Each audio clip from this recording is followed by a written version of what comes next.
You are in Nassau, a Scully port for pirates uh, in the Bahamas, in the Caribbean. It is 1720. And your crew has just come back from your usual activities. They call it being on the account. Um, and you've done well, and you've been here back in Nassau for about 4 days, and the crew has reached their limits in terms of spending. It takes them about 4 days to get through the share that they get, spending it on whatever nefarious things they want to spend it on. Most of them are spending most of their time in Maxime's, Madame Maxime's, which is a brothel, an alehouse, a music house, all these different things. And so on the fourth day, basically after you've been here, most of the crew have spent most of their money, and it's at this stage that you would kind of think about going back out again, back onto the account. The usual approach would usually just be head right back out to the sea and see what sort of like fat-bellied merchant ship you can find out there. Get close, and when you're close enough, but not too close, you would raise the black, and they would hopefully surrender. That's how you usually get it working. So you're sitting around, there's like these beautiful women lounging around in various states of undress, and there's men playing cards all around the place. Some sort of music happening in the background. And I think that you four would be sitting around a table, kind of like the higher-ups, I guess, of the crew, discussing what's to happen next.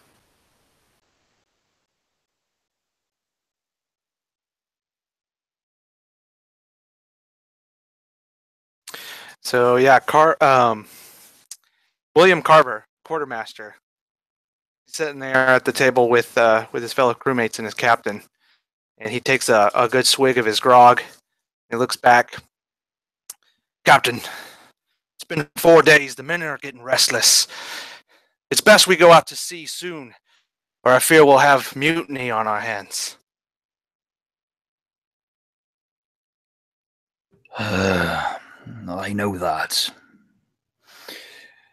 We've been restless for days, but look, you can't just run up on every goddamned ship in this place. You have to think about what you want, boy. You have to think about that.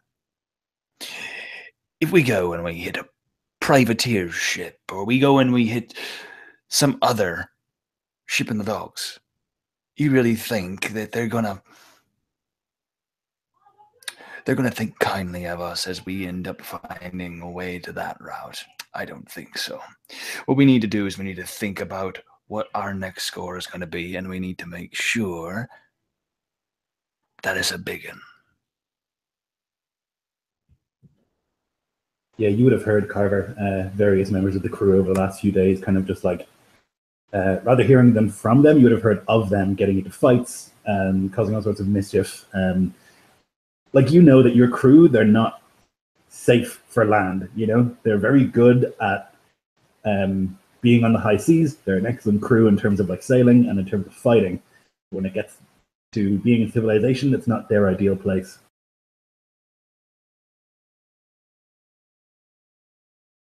Best we find something soon, Captain. I'm afraid the men they're not meant to be on land. And any longer here in Nassau, I feel that they'll be losing their sea legs. Best we get up the sails. Joseph Avery is a rather not older man, but rather weathered man by trade. He's known as Mad Eye to many a crewmate, and Mad Eye Avery is looking around at his crew, and he can start to see the unrest grow in their gullets. Shit. Have you any? And Lloyd, has Mad Eye maybe heard of any rumors floating about Nassau that might give him a tip as to where the next possible target might be? You could give me a charisma-based check of your choice.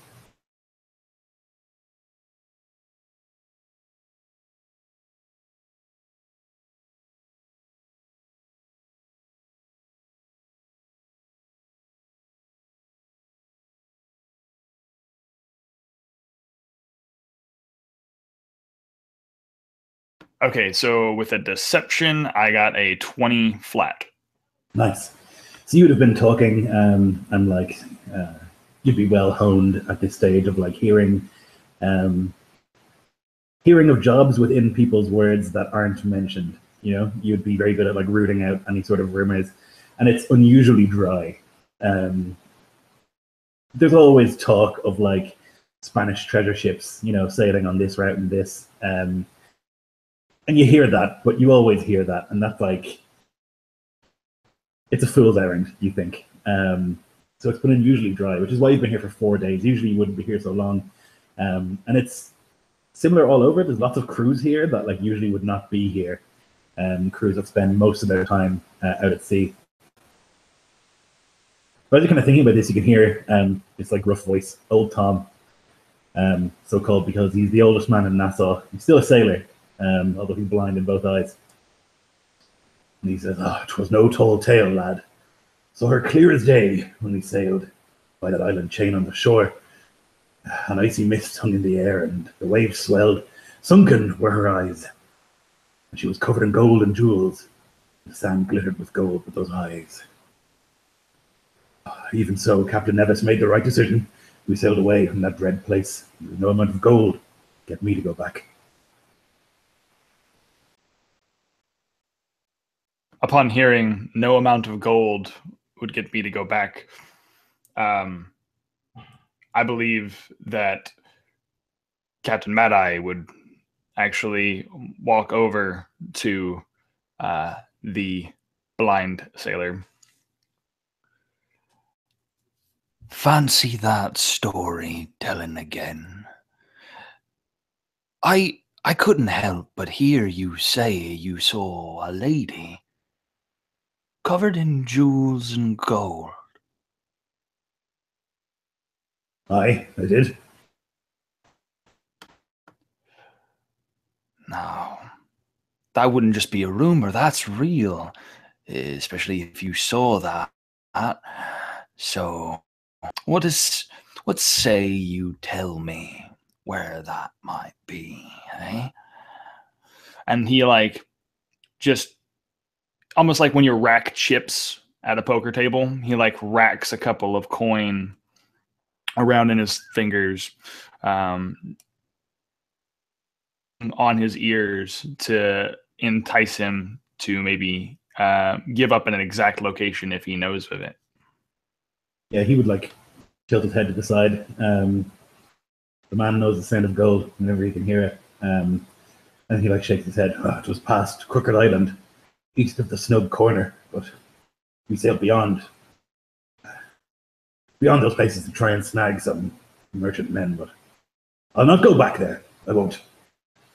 I usually leave my fears at the docks, but... Oh, now, sir, I wouldn't be asking you to go back. I just merely wanted an answer as to where. That would be wrong of me to try to take advantage of an old man like yourself. I can still sail. I understand that, and I'm not saying anything against it.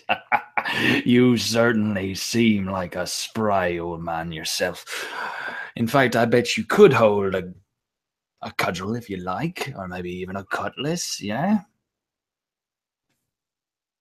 Well, back in my day, you know. I know. So, how about for your answers? And he sort of racks around the coins. I think that deserves at least 1 gold for your troubles, yeah? I'll not do it. I can't. I cannot condemn you to such a fate. And then there's like this clunk, clunk of boots, and some other voice says, "I will."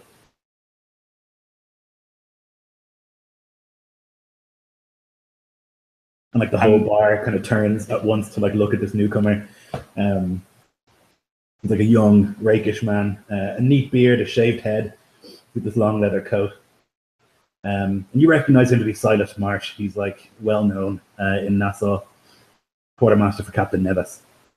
He's known to be extremely annoying and cocky. And you can see that he's got a badly swollen right eye and seems to have cuts on his knuckles. But one thing that you know about Silas Marsh and that everyone knows about Silas Marsh is they call him the Eagle. He has yellow eyes.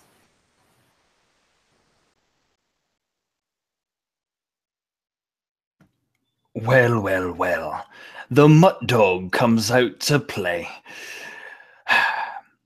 Silas, is it? Now, you said you would take us there, eh? So you know where it is, too? I was on the ship when Nevis sailed past.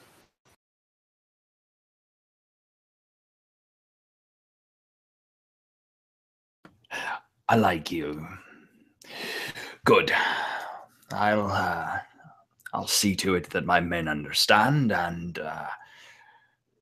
you'll meet us at my ship, eh? Oh, we need to draw up a contract first. I'll not get on another ship without some sort of assurance to my safety. And at that, I believe like that Mad Dog would snap his fingers and like motion over. Right. William, come here.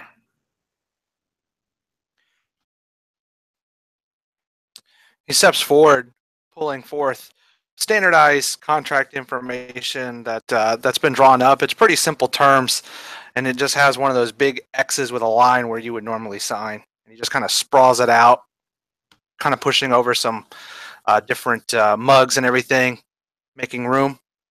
Pulls out a little inkwell and a quill pen. Yeah, Marsh would like turn a chair around and sit on it like AC Slater style, like a cool guy, and like lean forward and like peruse the contract. You can see his eyes like moving quickly, obviously versed in this kind of thing. And he would say, "This seems to be in order, but additionally, we need to put in the following conditions. One, I will bring you there, but I will not go to the island. In return, I expect 3 shares of whatever you collect there." And so you would all know that like the way that loot is divvied up is that every person gets a share, and then like, you know, the quartermaster might get like 3 or 4 shares, the captain might get more than that, you know. So 3 shares is probably what you would get, Carver. Yeah, it's at that he'd be like, "Blimey, Captain. For him to just simply show us where the islands are seems a bit much." But if you don't want to go to the island, then by all means, enjoy your stay in Nassau. Why don't we just give you a couple bits of gold and you can draw some map? And this is not a place that can be found by maps, dear boy. This is robbery. This is piracy. He like looks at you with this like genuine laughter. Yes, it is.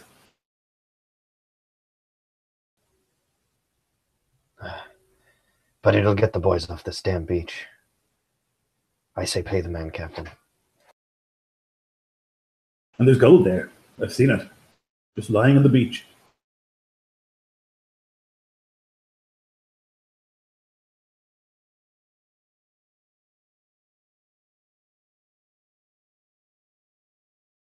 You are muted, Chad. Oh, that I am. Hi. Because my mic decided to cut out on me. Fine. I'll pay you.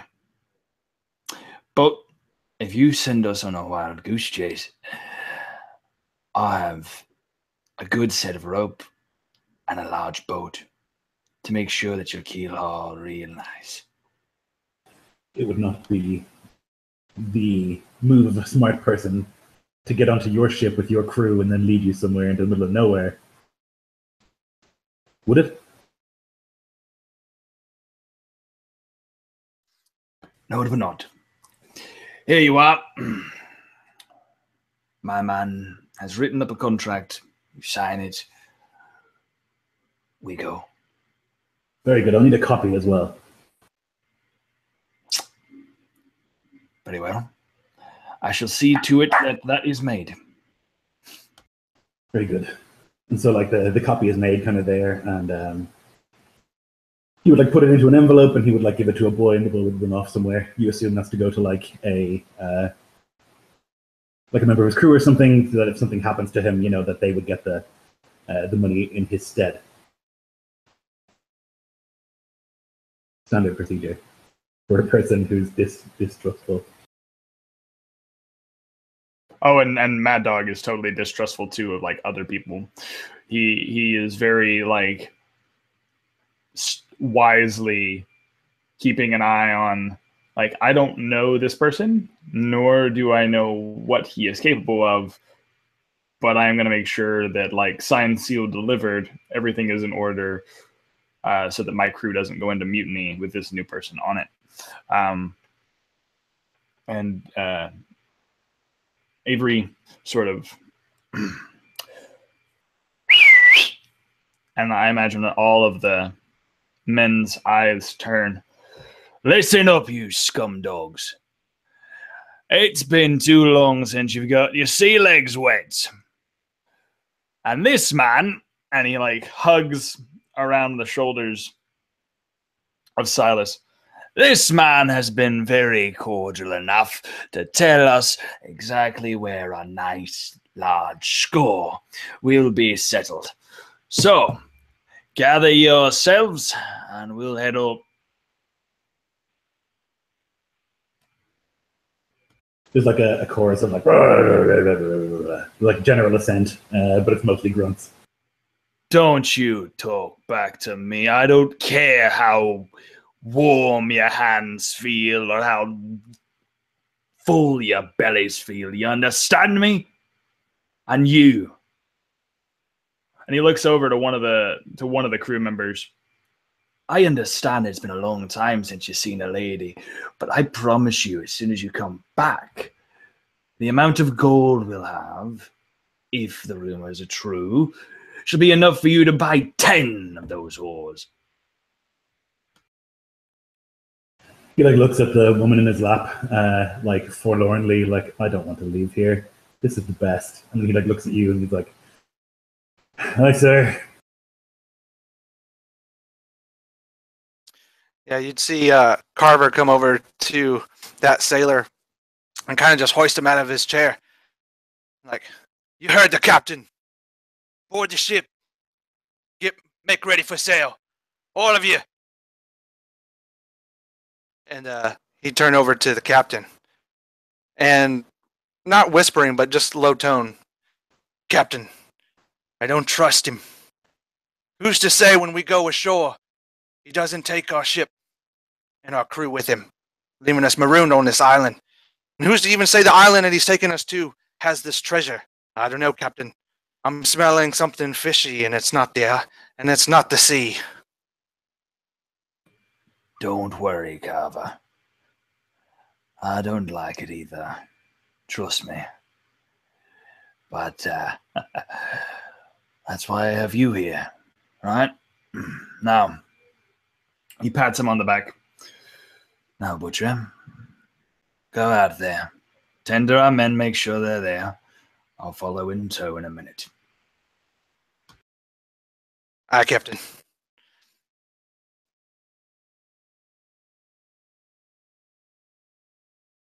After a moment, he looks to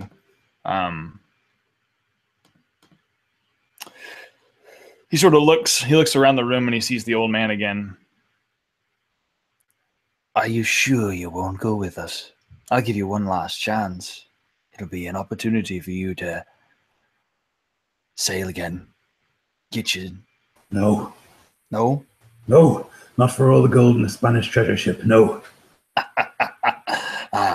All right then, fine. And he puts a mug of mead or ale on the table in front of you, and he walks out.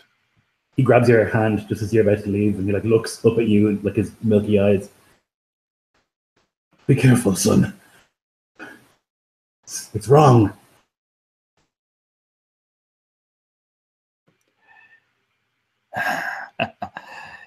My father used to tell me one thing, son. My father used to tell me one thing, old man. That a risk is worth taking if there's a reward to be had. He just like looks up at you still with his blind eyes and like lets go of your hand. And like shaking, he picks up the ale you put in front of him and like takes a swig. And I imagine that as he's leaving, you said there's a number of other crews in this room, right? Yeah. Well, the thing about Mad Dog is that he is known for having a bad reputation. He's known for having sort of like this hot-tempered, brandy-infused, like slurring of words and throwing of men. And I imagine that as he's walking this room, he is this fairly large, imposing man, and he probably gets looks, and they kind of part ways as he's sort of walking away from them, you know, and he'll walk toward the crew and towards his ship, putting his hat on his head, and as he leaves the door, thank you for your hospitality, ladies and gentlemen. There'd be like silence for a little moment, and as you get maybe 3 steps away, the bar would like explode into conversation again. You assume other captains just being like, "Where the fuck are they going? What's going on?" And like trying to figure it out and maybe follow you. But you can make your way down towards the docks where your ship is moored. What is the ship called?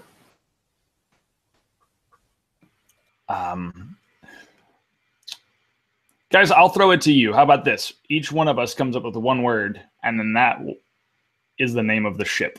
Okay? Not including the. Because I think the is standard. So I will say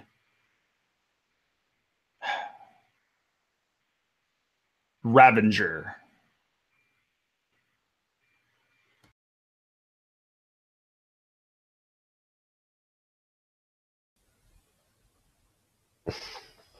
What goes with Raven? Shadow. This just be obviously black then.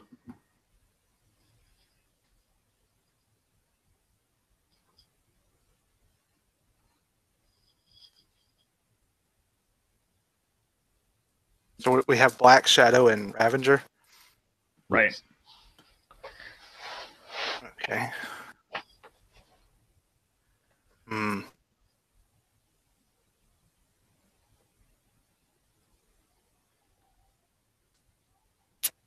tough one. I'd say the, but Chad already took that off the table. Yeah. I mean, we could just leave it. We could just leave it at the. Already very long. Yeah, it's already pretty long for a ship. So, I'd like to hear that, like, it was sold to you by this guy who like told you that it was like the most amazing ship and the most terrifying ship. He was like, "It's the Black Shadow Ravenger," and then you saw it, and it was just this fucking hunk of junk, like this. I love that though. Like, you know?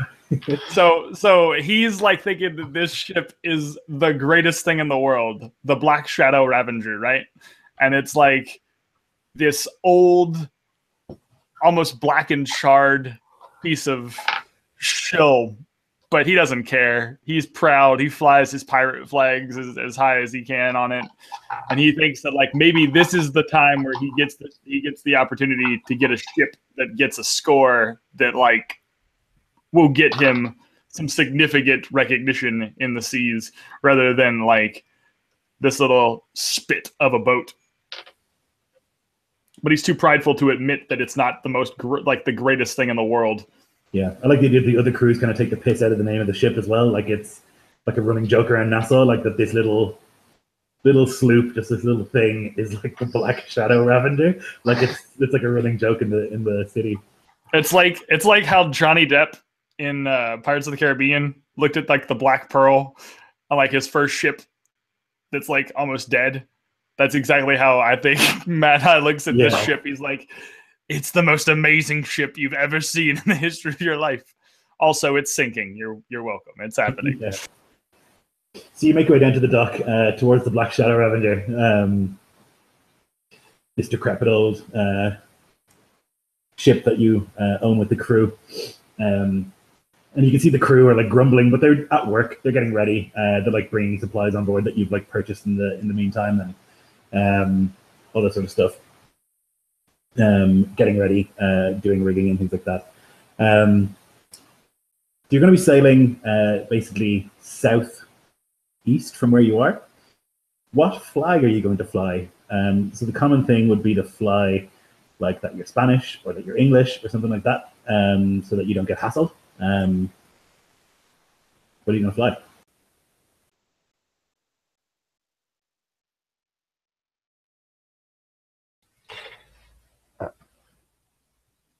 Wick would kind of just casually, as if this is just part of their normal decisions before going out, say, would he have any idea who's been most active in the area recently? Spanish, English? Sure, you can make me a history check. Cool.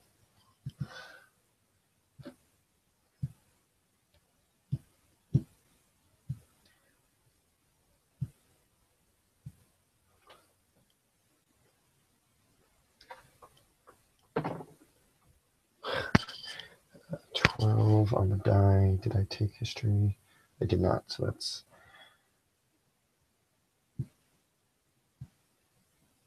+2. Okay, so 14. Okay, so you know it's if you're going south, probably best to look Spanish. Although you're not certain, you never can be what you're going to come across when you're out there. But Spanish is fairly safe most of the time. Yeah, so he kind of leans over like the crate where they keep their several different flags that they have to choose from, and he kind of digs around and he pulls out the Spanish one, and he's like, I hear the Spaniards been kicking around a bunch lately. He kind of hangs it like a bullfighter would. And he says, should we hang the Spaniards? Ole. Well, I don't know a lick of Spanish, but if we get boarded, hopefully one of you know it, because I don't. If we get boarded, I'll be sure to use this one. And he'll kind of point to his rapier and be like, I hope we'll be using these instead of our mouths by that point. I think it would be really common for people who live in this area to speak Spanish. Like if you have an extra language, it's probably going to be either Dutch or Spanish, would be my guess. Okay, so then, yeah. If you have another language. It's also like totally possible that you don't speak Spanish. Like if you were English or like from the colonies, you might not speak it at all. Yeah, I believe he's mostly English, or he's probably not familiar with Spanish language. Wick has a Spanish mother, and he will speak Spanish. Oh, okay, so he would be the interpreter. That's good. All right then, fly the damned Spanish flag. We'll sail out in the morning. Pull up that huge sail. It's got this like red cross in the center, and you begin your journey southeast. It's pretty nice. It's the Caribbean. It's always nice to some extent. The sailing is ideal here, which is why it was so popular. And so it's a pretty nice journey. The crew are like seasoned sailors. It's not a problem for them. It takes about 2 days to get to Crooked Island. Followed, you go around the island to Snug Cove, which is this little sort of cove, well-known sort of pirate cove. And from there, Silas would just say, into the ocean, east. As he stands near the wheel, he calls out, "You heard the man to the east." And he spins the wheel and starts moving the ship in the direction of that he is basically ordered to do. Yep. Yeah, and Carver would blow his whistle. Mr. Vane, let down those sails. Mr. Carlyle, to the galley with you. The men will be hungry. Aye. There's this bustle of activity as like everyone starts to like move the sails and do the rigging and things like that, and everyone gets kind of in position, and you start to sail out into the ocean itself. It's common practice for people like you to go out into the ocean to not see land, but even so, every time you do, there's a little bit of a ooh when you're going out into the really open ocean, and that seems to be where you're going. There's a point in the Caribbean where there's no longer any islands before you, and that seems to be the direction you're going in. And I would also, I'd walk over to Silas, who probably thinks he's nothing more than a passenger, but he may have not fully understood his contract. And I would go ahead and put some ropes in his hand and say, "Make ready. Onto it." He would like look you in the eyes and then down at the ropes and then up at you again. And he'll just like begin walking with his heeled boots across the ship.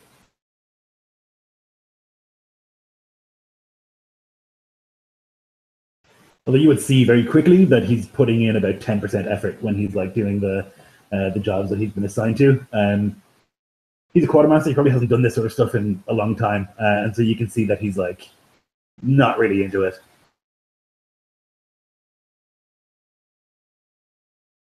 Imagine like he's doing something right next to Parton is. It's like they're drawing up nets or ropes or something, and I kind of give him a nudge and be like, "Oi, don't make me look bad." It's kind of in a hushed whisper. Oi, he says, looking at you. You don't need my help for that.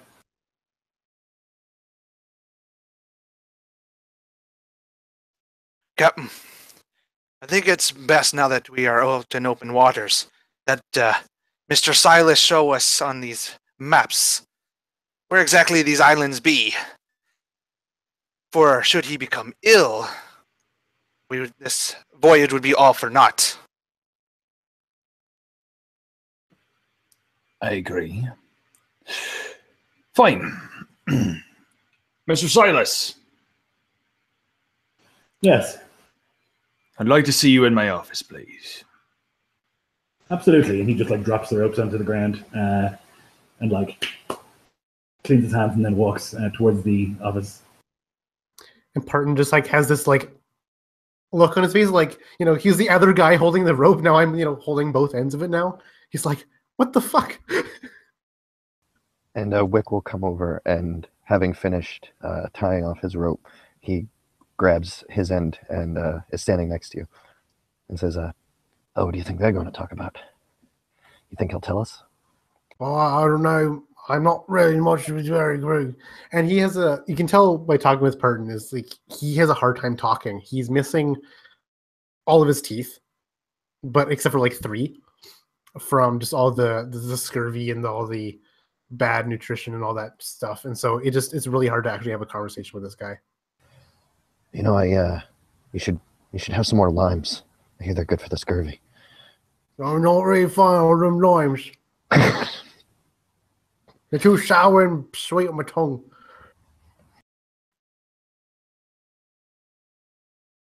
Thanks for your hand, sir.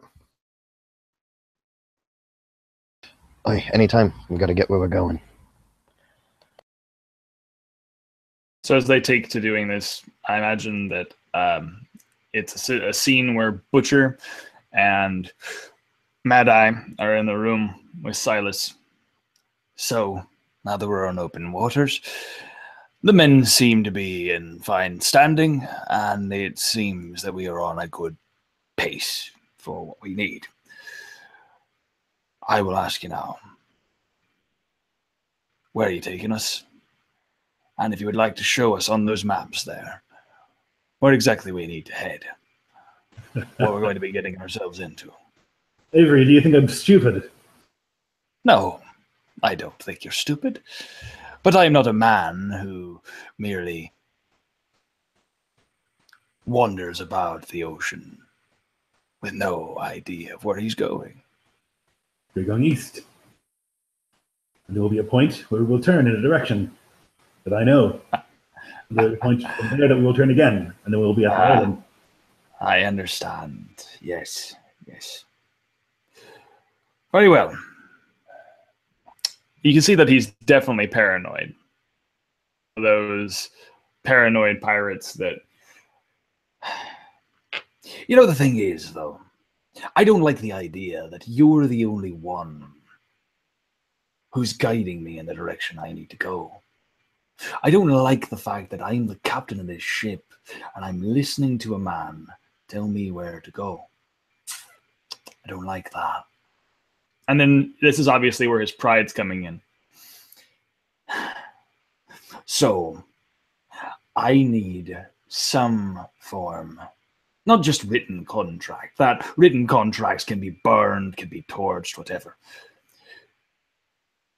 I need something from you that tells me that, say, 2-3 days sail out, I find nothing. We're in the middle of nowhere. My men start to get cabin fever. I need something from you that tells me that within a couple of days from now, we're going to arrive there. If we don't, what then can my men do to you? As I said to you before we left, Avery, it would be an act of extreme foolishness for me to suggest that there is an island filled with treasure and then get on your ship with your crew and your men and then not bring you there. I understand, and you are taking a great risk by being on my ship, and I am very proud of the fact that you are here. I'd like to continue to have us be very cordial men, but as you've probably heard, that I am not the most cordial man in the seas. So,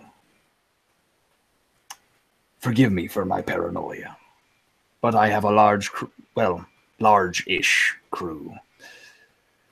And I'd rather not have them be tossed about like a bunch of salmon. All right. He reaches into his coat and fishes around and pulls out this coin, this like fat golden coin. It's like really rough around the edges, and he just like onto the table.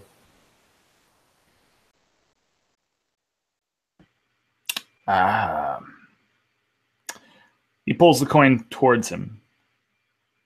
Kind of like moves it to where William and himself can look at it. So this is from that ship then? From the island, aye.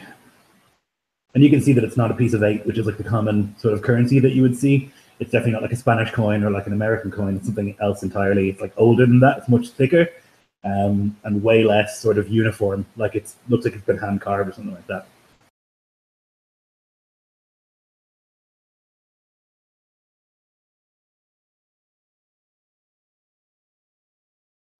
Captain Nevis didn't want us going ashore, but I led a small party ashore against his wishes, which is how I got this black eye. So you're one to break rules too. I may like you. After a while, Silas. I may like you. Very well. You've proven your salt. How long? I think another 2 days, most likely. Very well. 2 days shall pass. In 2 days, if we do not arrive at this island of gold and silver, I shall make sure that my men have buckets for our chum.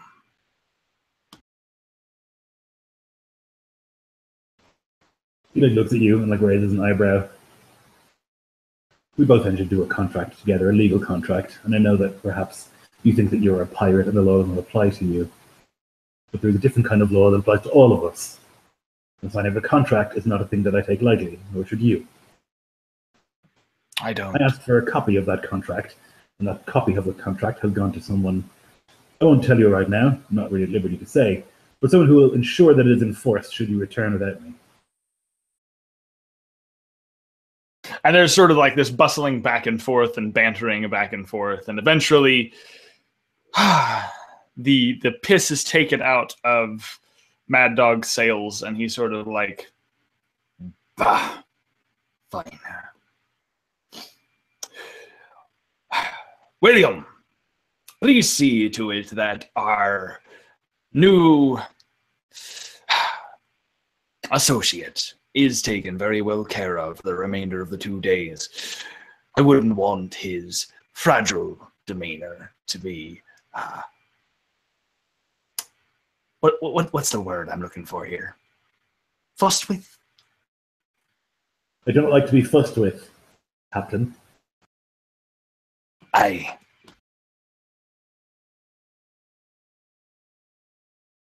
Aye, Captain. I'll show him to his quarters.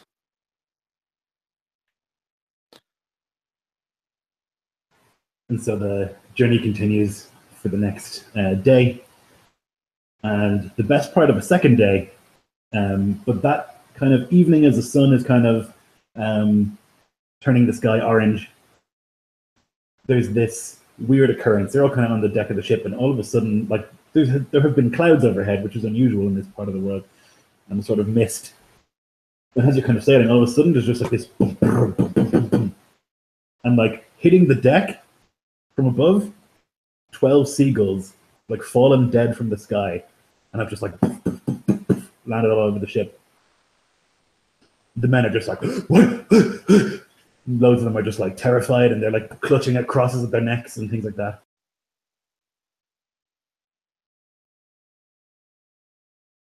I tell the men, stay the course. Captain. Bloody unnatural. Stay there. Hold your positions.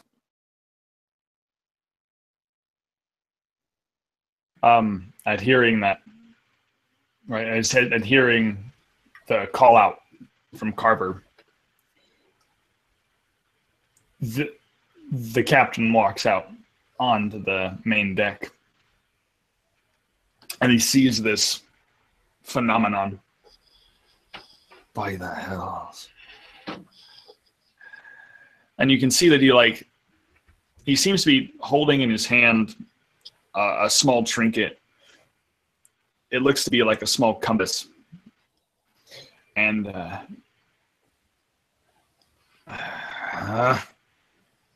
you can see that he's clearly beginning to sweat. He has like the one flaw about him that can definitely be known by his crew outside of his anger and rage is that he is highly paranoid and extremely like superstitious about the waters and certain things like that. Jesus. Carver, the hell do you make of this? Captain. I don't like the looks of this. First this Silas character, and now this Omen. It's not good for the morale. It's setting me on ease. He tries very hard to not bring attention to the fact that he's sweating profusely in his like captain's jacket. Fuck. And he looks down to Wick and a Toothless. Men! As he hangs on the edge of the top deck. Men, I want this deck cleaned up as soon as possible. And ready yourselves. And he looks up into the sky, and what does he see, Lloyd? Is it pretty clear? Like, is it a clear day? Is it a... It's cloudy, like overcast. Cloudy? Yeah, it doesn't look Overcast. stormy, just overcast. Okay. Prepare yourselves, though. If this is to happen now, I can only imagine what the hell this man has brought us into these waters for. You can see that Silas is like equally shocked and appalled by this. His like eyes are wide, and he's like looking in like amazement. Yeah. Wick is gonna. Oh, sorry. Oh, I was just gonna say, Mr. Vane, I need you in that crow's nest. I need eyes.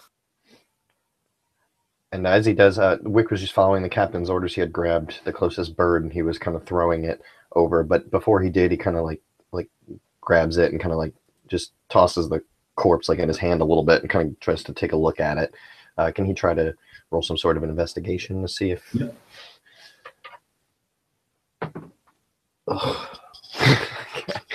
So 5. Yeah, you're sure it's black magic. Right, yeah. So he just kind of shivers. And he throws the bird over the edge and, glad to be away from it, goes to the mast and starts to, I think probably he's got pretty good dexterity, probably makes his way quickly up to the crow's nest to take a look. Yeah, it's hard to see. There's like this fog rolling in, which means there's land, you think, right? There's fog rolling in, pretty thick, and it's overcast, and it seems like the clouds are around you to some extent. Very, very thick and close. And there's like a chill in the air as well from the fog, much colder than what you're used to. So from up there, he just kind of calls down to Carver and to the captain. He's like, I can't see nothing. It's like being in soup up here. I don't like this, Captain. It's too quiet. No sounds. The sea is still. For a long time, the captain says nothing. He's trying very hard to maintain that pride, that Mad-Eye persona that he is so readily intact for.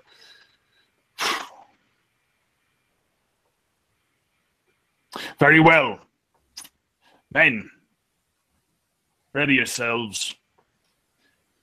As we get closer, I'm not sure exactly what we're going to get into. You there. He looks to Toothless, pardon. Can you hold? I want you to hold the front. As we get near, anything that comes out of the sky or near our boat, take care of it. And Toothless was like grabbing at the cross on his neck, and he's kind of like making gestures, and then as he was kind of like swatting these seagulls off of the deck with like a broom or a mop or something.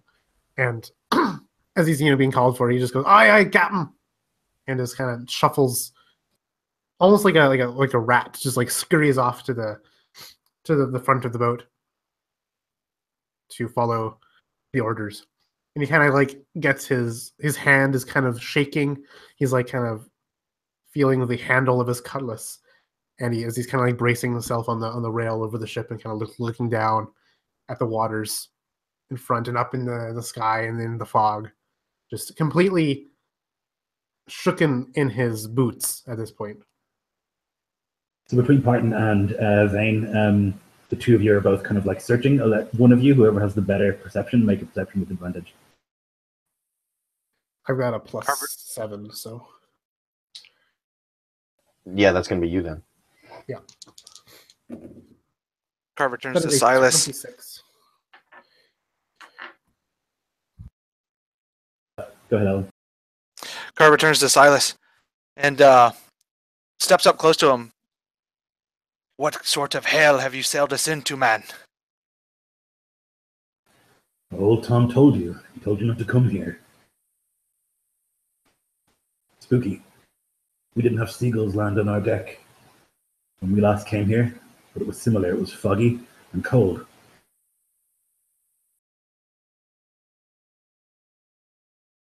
You're hiding something. I can see it behind your eyes, man.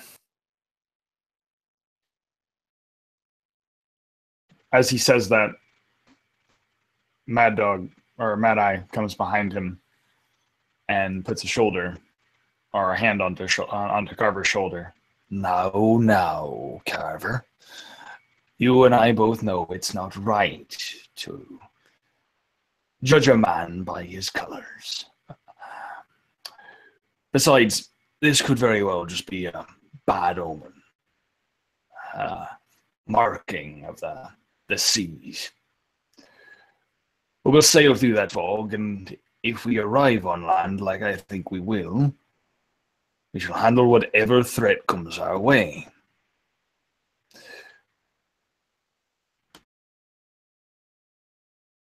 And as you say that, Parton, as you're kind of like staring ahead, you can see or you can hear rather the lap of waves on land. You're very close to the island, much closer than you would like to be in a ship, and it's coming up pretty close, pretty fast on your starboard side.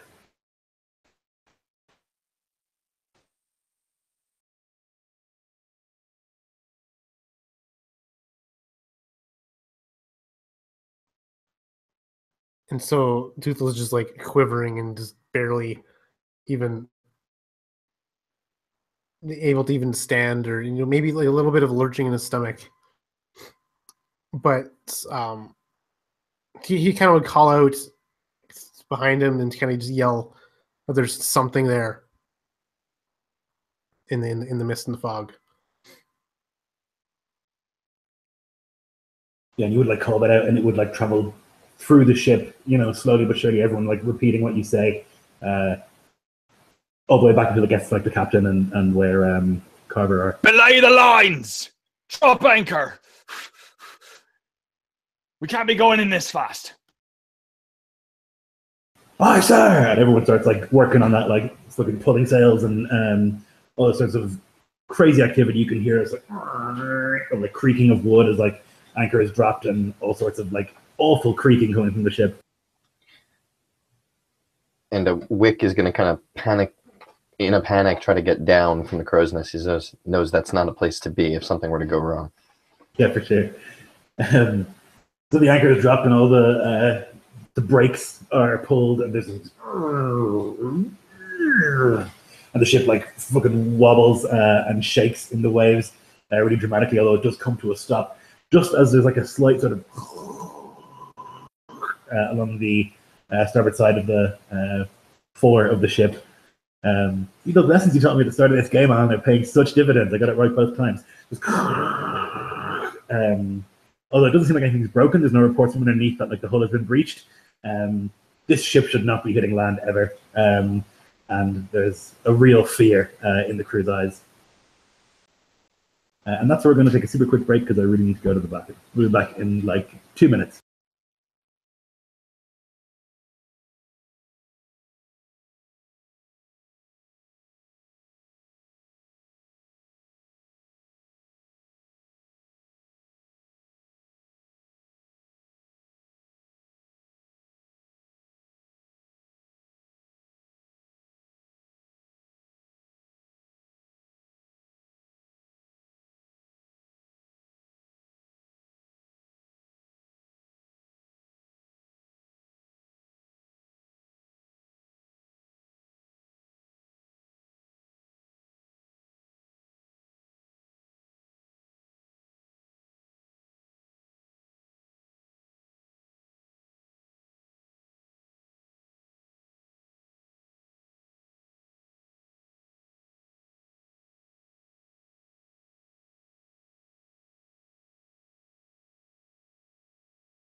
So that was the pirate section of this game out of the way. Now comes the weirdness. There you go. Yeah.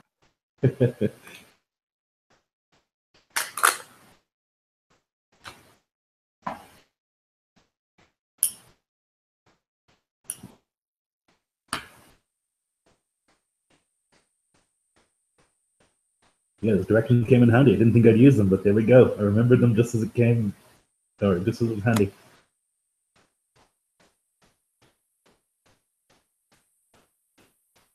Man, Yeah. Just adds to that immersion. Yeah. One way to remember them is that between port and starboard, one is a much shorter word than the other one. And like left is also the shorter word between short and or left and right. So port is left. Yep. It works. Yeah, I guess it is like literally shorter, but like it's still a syllable, so like, you know, it wouldn't strike me as interesting.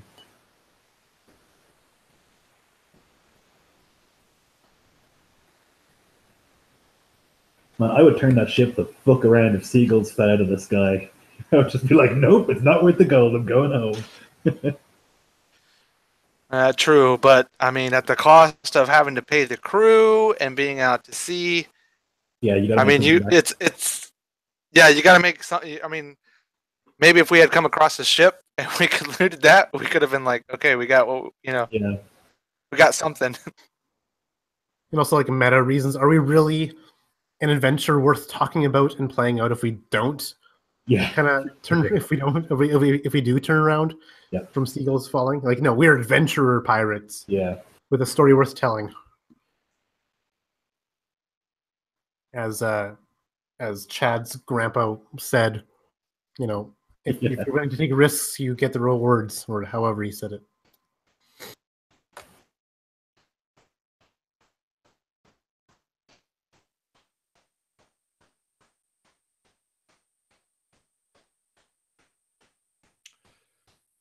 All right, I'm back.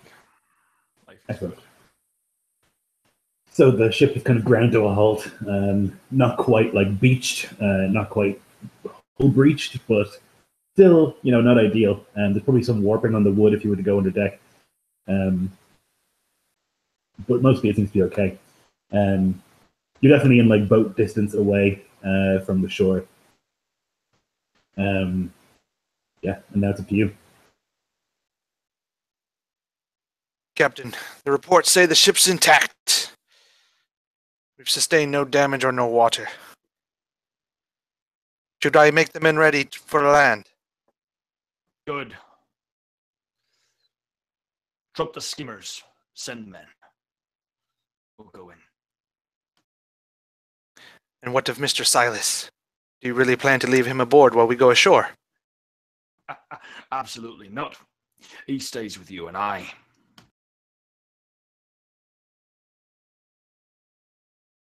And what of his contract? I'll keep it on me.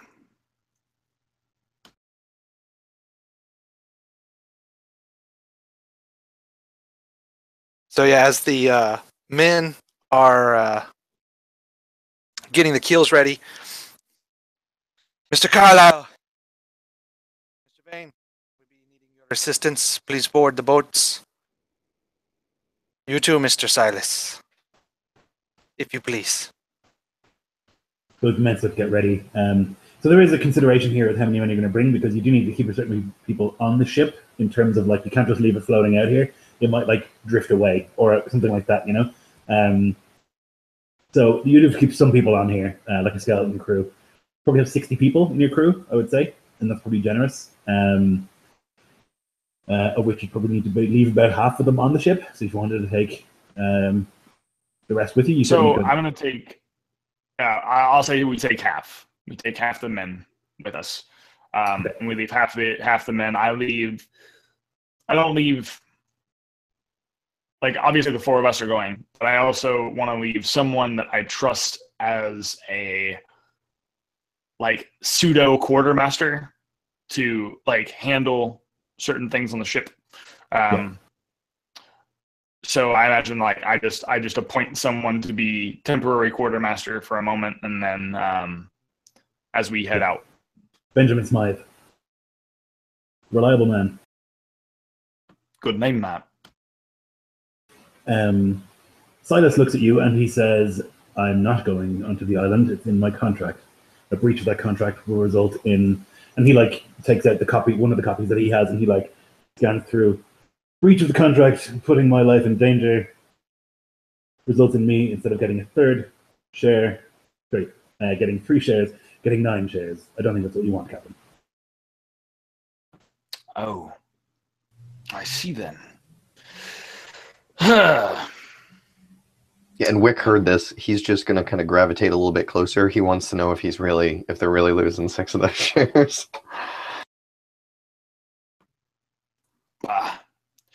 Fine then. Mr. Silas, fine.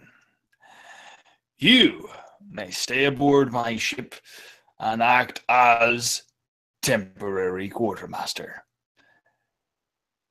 And by gods, I hope, if we go on that island and I come back alive and my ship is not here, trust me in saying this, me and my 30 men who shall be with me will do everything in my power to make sure you see Davy Jones. You give me too much credit, Captain. How could I possibly convince your crew to leave you here? Captain, since Mr. Silas does not want to be put in danger, I suggest that we hold him in the brig. That way, he is safe from any harm.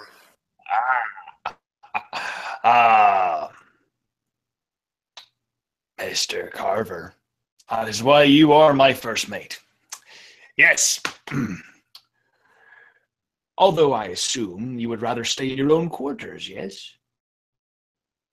That would be my preference. Very well. Then consider your quarters as temporary brig. I will give you freedom to roam as you like, but the moment you step foot off of my ship, you violate that contract. Understood.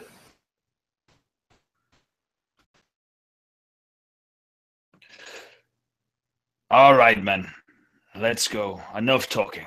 I want to see this gold. So you load up 2 of the boats and make your way across, pretty heavily packed into the boats. All these dudes, pirates of various descriptions, and you kind of row through the mist towards the island. And as you beach, you can see that the beach is pretty typical for like the sort of tropical islands that you tend to dwell on. For one thing, there are pieces of silver buried on the beach, and you can see at least 10 of them from where you are here, and you haven't even been looking for them. It seems that this beach is just filled with treasure, like scarily full of treasure, coins and trinkets and bracelets, everywhere you look.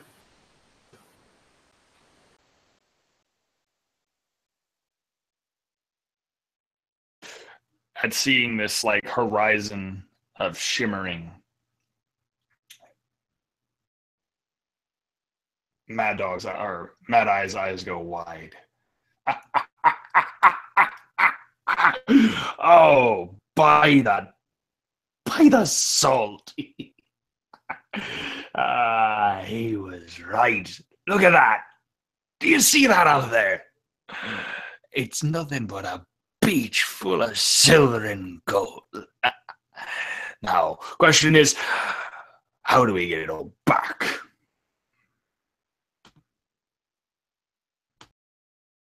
Can you all make me a perception check, please?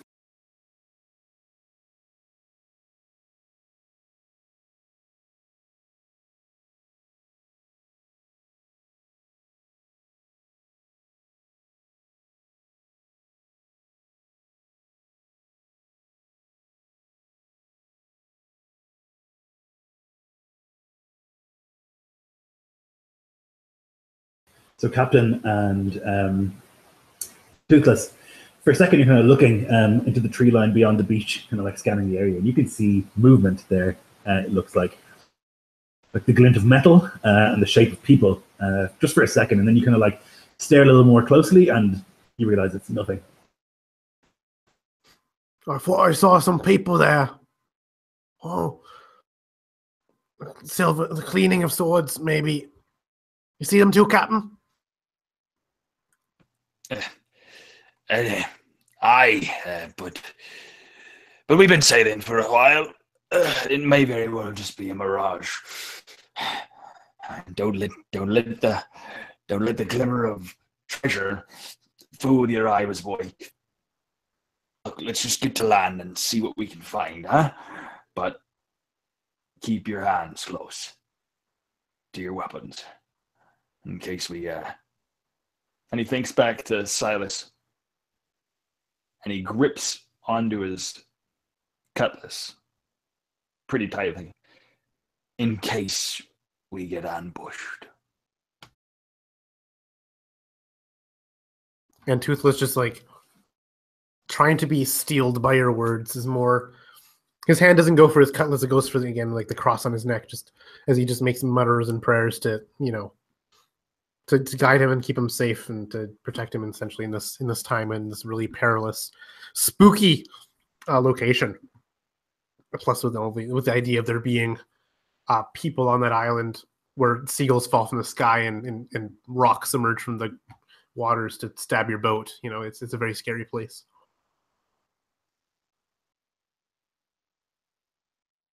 Like a bunch of the men have just like gotten out of the boats and just like picking up coins where they can see them, and like a bunch of them have just begun like digging. Although they realize quickly that there's not much silver beneath the top layer, and like most of the silver that you can see is all of the silver that is there, like all on the top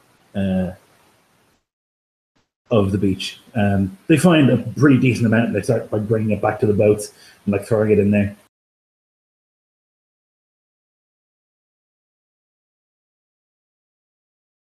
Captain, we're here, but whereabouts should we look on this island? So both Toothless and the captain would have seen looking, but there's like not a path, but like a path of least resistance, it seems, sort of away towards into the where the tree line begins. There's undergrowth everywhere, but there seems to be like a natural sort of like opening.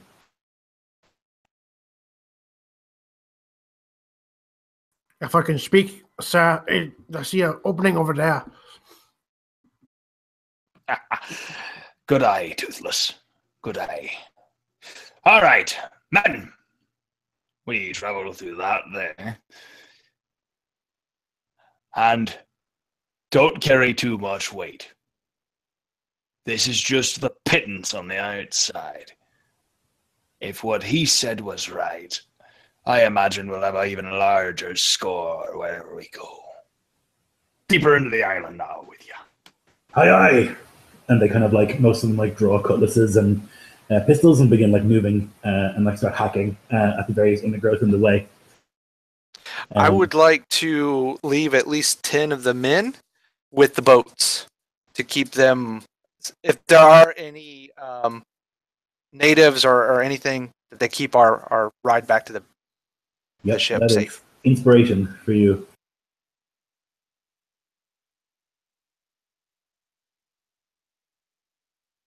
Okay, so you begin cutting your way through the undergrowth, and you're following this like natural sort of, like I say, not a path, but like a path of least resistance through the jungle before you. And you're going for maybe 10 or so minutes when there's the first sort of like, and 3 of the men just like vanish from sight and fall into a pit. And there's like, and then screams. And you can see that there are spikes at the bottom of this pit, and those men have fallen directly into them, 3 of them. Shit. Fuck. What did I tell you about watching where you step? Huh? Now look at the mess. Damn it all. We don't know what the hell's on this island. Keep an eye out. I told you, sure, we weren't alone. They're just like screaming so loudly in agony, like they like broken bones and like impaled by these spikes. Yeah, I was gonna say, in looking at them, so they're still alive. Does it look like we would have any means of saving them, even if we pulled them out? You think that it would require amputation at the least, which is always dicey when done on a ship. And Avery having, like, he's very true to his friends, he's very true to his crew, but he also understands a lost cause, right? He goes, and I imagine as Carver's getting ready to like go down and try to like reach to go save them, he puts a hand out. They'll lose too much blood when you pull the spikes out. Don't even worry about it. Leave them. Besides, And very uncaringly, he just says, 1, 2, 3, 4, 5. You just earned 3% more shares.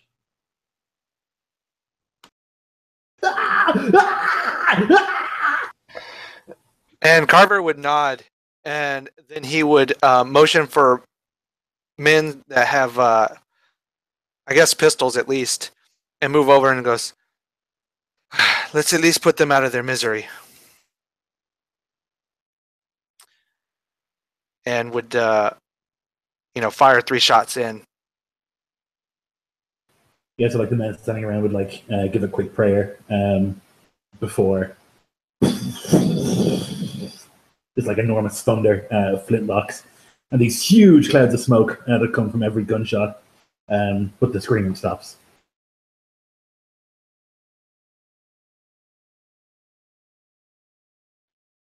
All right, you bilge rats.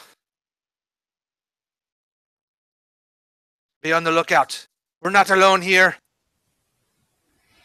Captain, this path is obviously booby-trapped.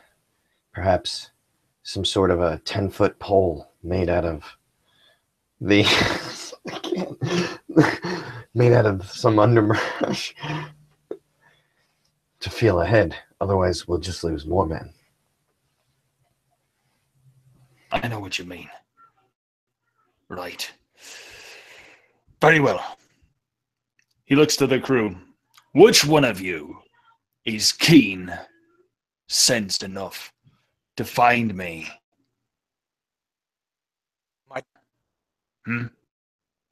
Might I suggest Mr. Carlyle or Mr. Vane take up this scouting? And like Toothless does like that thing where like he's like pushed forward, he's like, what? No, kind of thing where like he doesn't want to be first to fall into the traps first. But particularly seeing how agonizing it was for those men, right? Yeah, he's just like looking at them and like all the gore and broken bones, and I can imagine like as he's being like nominated, all the other men like, oh yeah, he's got a sharp eye, Toothless with those eyes of his, and I'm like, no, please, Mr. Carlyle. Come. Now I think you've been our crew deckhand for how long now? 5 years, sir. 5 years, and I have never once promoted you. That is a damned shame. Damned shame on my part, and I apologize. How about if you do this and we survive because of your keen senses and your keen eyes? I promote you right now. Hey? He's just like stammering, just like very, very overwhelmed by what's going on. Just kind of gives you a like. Think about this now, Toothless. If you do this, you might be able to have a whole mouth full of gold teeth by the end of this eve. Immediately when you say that, like his tongue like goes up and like licks his gums that are still necrotic and whatever and blackened and oozing with like pustulent or whatever. And he kind of just like this grin kind of washed over him, this ugly, toothless grin. And he's just like, oh, aye. That's the ticket. Good, man. Now, you and Rough Dog, go ahead. You two scout it out ahead. And Carver and I will take behind you, defend you, look after you. And he looks to the other men. It's peeled.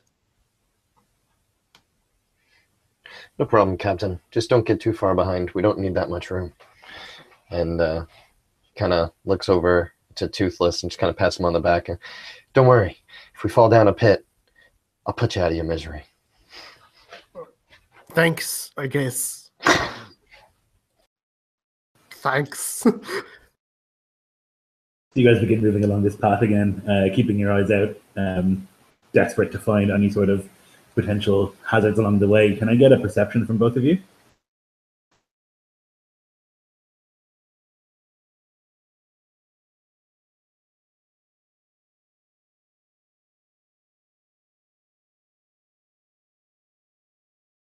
You're kind of moving along this path, and at first you don't see much, but then again you see,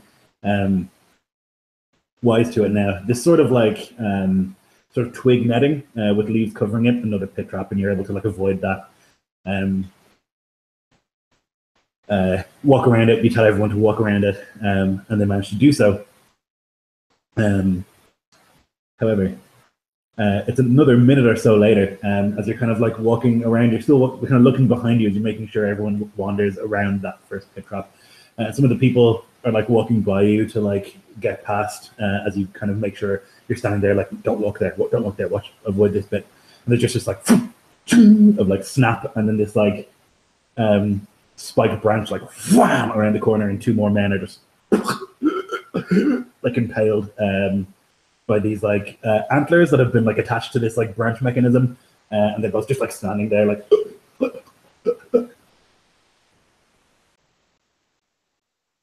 I think Toothless just like lets out a scream. Ah! At this like sudden movement like to beside him. Like he was kind of like, motioning, like, okay, come on. Just follow this way. And then the guy butts past and they all get impaled, and he's just freaking out at this point.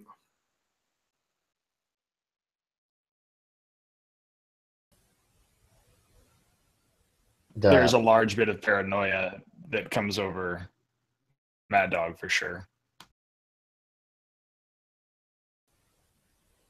And Wick kind of runs over like he's going to help the two guys that were splattered, but he's really just rolling out his dagger and kind of from behind quickly putting them out so as to not freak out the men behind.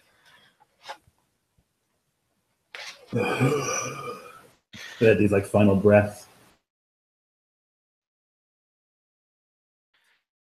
We're being cold, Captain. They're whittling us down. You listen like here.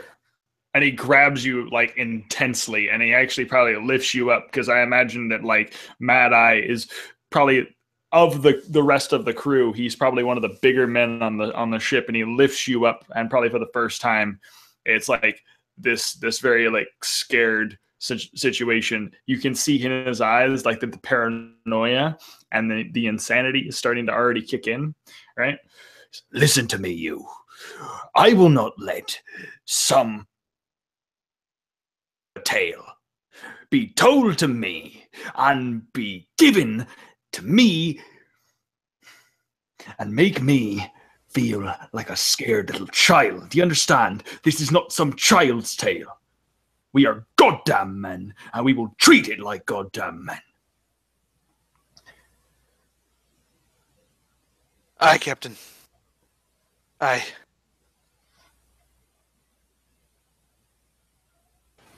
Carla, can you make me a perception check?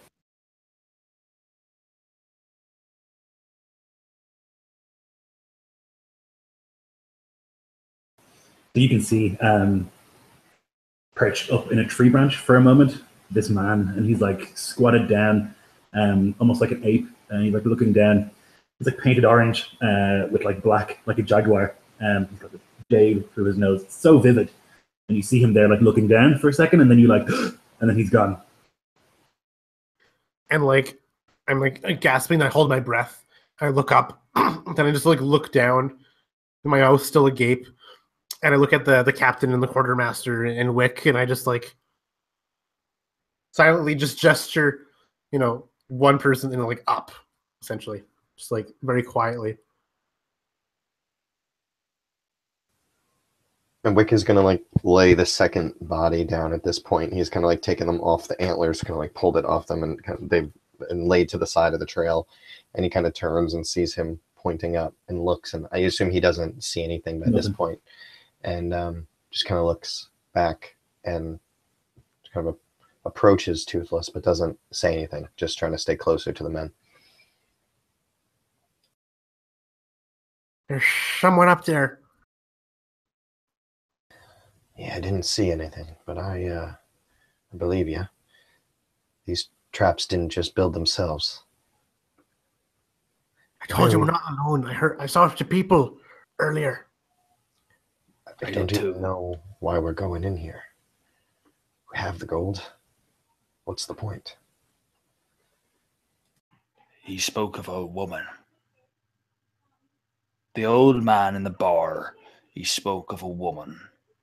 He said that the lady had gold and jewels adorned upon her. That's why we're going. Because if that is the truth, then the mere pittance that we found on the shores, oh my. Pittance, Captain. Come now. The shores were spread with gold and silver. I could buy you 10 women with a fraction of what's on the beach. You don't need It's not anything. a matter of that, boy. Listen, I understand if you want to go back. If you want to go and you want to sit with Silas and the rest of the crew, that's fine. Go on. Go do that. And he's just this prideful man, but you can see that as more and more things happen, that he's beginning to sweat. His intimidating nature sort of not being able to be as aggressive. But he strides forward, chest furrowed out. I am moving forward, and I shall see you back at the docks. Now, if you would like to, you can continue on and keep going. And Wick will just pull his hat down a bit and say, "Aye, Captain." And look over to Toothless and just be like, "Well, you coming?" 3 of the men fall dead as if from nowhere. All 3 of them just suddenly, their eyes roll back in their head and they just onto the ground.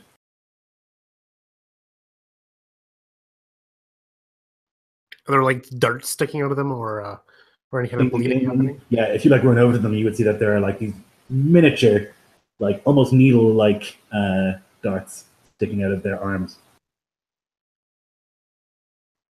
They're darts, sir. They're shooting at us with darts. Get low. Shit. We need to find cover, and we need to find it now. Let's move. Be careful. And as you say that, you can kind of like begin moving past that like trap, and like 20 feet beyond that, it just opens up, and there's no more jungle.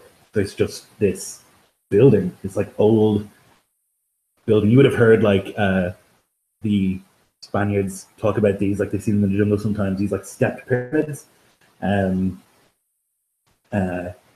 But this sort of, the stone is so covered in moss that it's almost green at this stage, and there's like vines crawling up all over it. You can see that once there was like carvings all around the outside, or like bas reliefs and stuff, but now it just seems to be like this green, almost like a hill.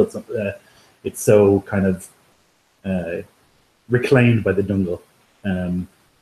Pretty huge, but well hidden by the jungle. Yeah, Carver's like, "Come on, you scurvy dogs!" And just kind of getting everyone to just rush towards that pyramid, towards that ruin, to find cover inside. And Toothless is, very nimble and quick. And imagine he's like, hopping over logs to find a shorter, kind of a shortcut through this underbrush. Not relying on a machete to hack through the vines, but more of a agility and nimbleness and swiftness just to kind of leap and swing and stuff to get through. He's spent a lot of time on the netting on the edge of the boat. He's very athletic in that sense. So I'd like you each to pick a skill that you think makes sense. Acrobatics didn't make sense for you, on how you cross this. I guess you're doing it quickly, right? You see salvation, so no one thinks to check. And as you rush, you realize that the men are not as clever as you. So I'll need you each to make a check of your choice. It can be like insight or perception. It can be like acrobatics, something that you're doing to like notice or like avoid the various miserable traps before you.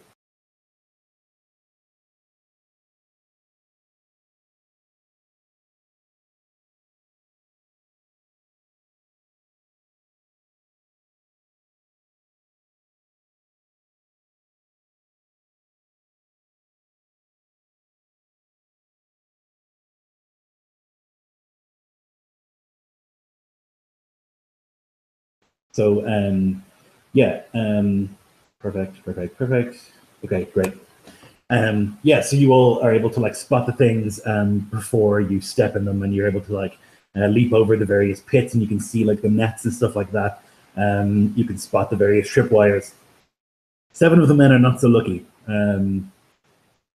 You hear just like and then splat, and just like as like various traps are like set off, and all these men are just like dying all around the place. And by the time that you get to the door, it's you 4, and you've had 15 die. So 5 other dudes, I think. No, you left some with the ship, right? You have 10 with the ship. Yeah, we left 10 with the ship. So we started with 30. Yeah, so 30 plus us. So yeah. Yeah, so 30 plus us. So if we've had... You've got 5 left with you. So those men just like get there, and they're like, and they turn around and look, and there's just like those 7 men just like in various states of death. Like some of them are like impaled on spikes, some of them are like as they fall like to poison, all this misery as they look back behind them, and they just like look with wide eyes, and then to you, Captain, like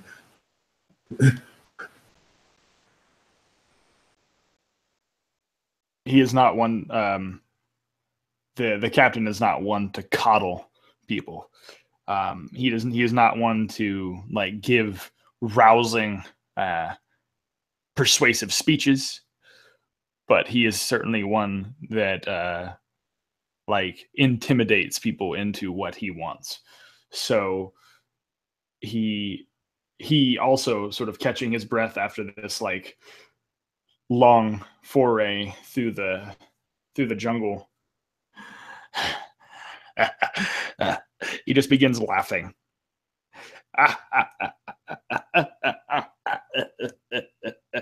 And I imagine like his crew like looks at him like, God damn, he's crazy. What's wrong with you, Captain?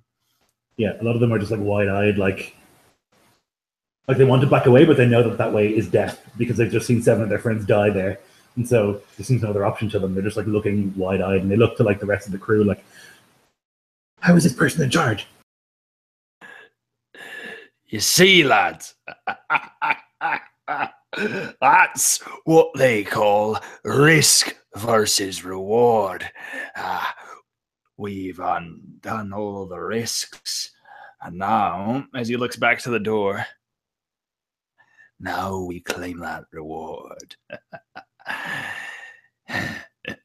And his teeth almost, it's almost like as he's smiling, his teeth are grinding, and it's like making this bloodied mess of like almost an insane grin across his face.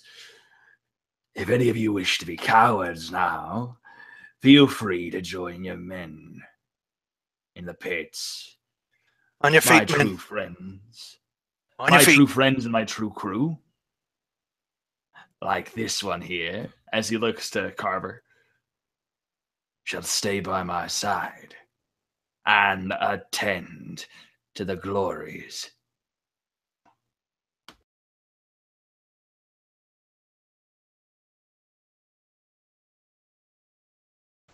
The men kind of like they like steel themselves and they look at the door beyond.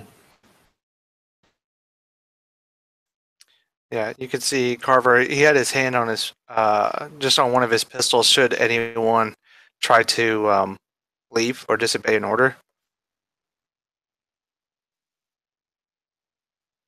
Yeah, the gesture isn't missed by any of them, and they kind of all understand the situation they're in. So before you, there's these two doors, these like stone doors. They look like they're pushed inwards, and they're covered in vines and stuff. But you can see this like sort of relief on top of the door, mostly obscured. Although it seems to be like a woman, and she's got her arms wide. She's got this like halo of feathers. It looks like her lower half is a snake. She has wings as well. You would have heard and I guess seen throughout this part of the world that like snakes and feathers are very common motifs for the savages that live here, and or that lived here long ago, I guess. Yeah, and that's what you would see on the door. All right, Mr. Carlyle. At your leave, sir.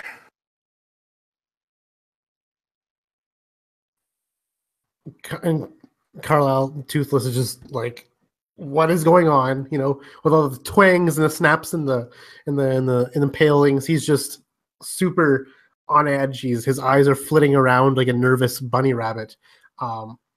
He's just gripping the cross at his neck tightly, and it almost takes like a moment for him to like snap back into it at your words, as if he didn't really hear what you said at all. His mind was too racing.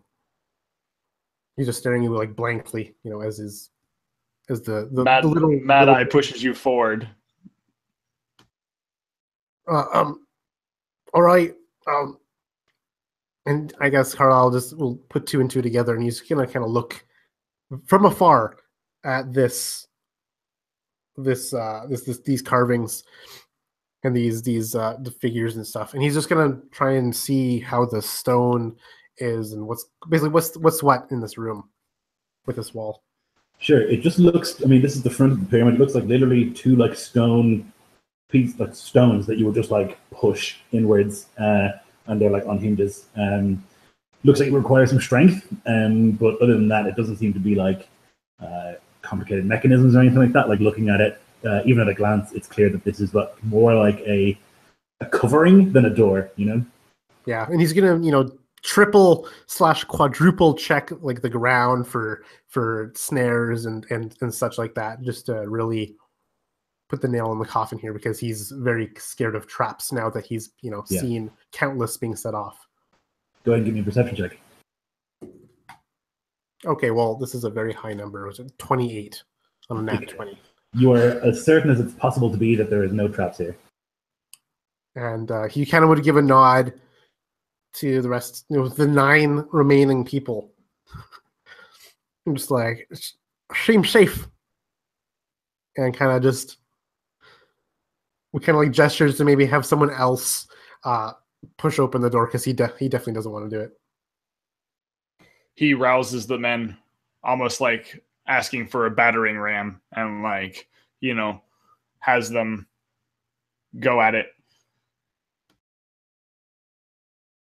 Yeah, between the various men, they're able to like get together and like push the stone. It takes a bit of work, but there's a lot of them. Well, not as many as there were, but there's still enough of them that they can like, and they're used to working in teams to be able to like, and they kind of open inwards, like this, as opposed to being pushed in. And there is darkness within. The sun, a little bit of sunlight like shines in. You can see that there is an altar at the far end of this room. It looks like the floor is moving, although on closer inspection you can see that it is insects. So many insects, just beyond counting. Caterpillars and centipedes and spiders and cockroaches, and in the air it's thick with mosquitoes, and it moves like a carpet to escape this darkness and out towards where you guys are standing. And I need everyone to make me a con saving throw as they crawl all over your feet, into your boots, up your legs.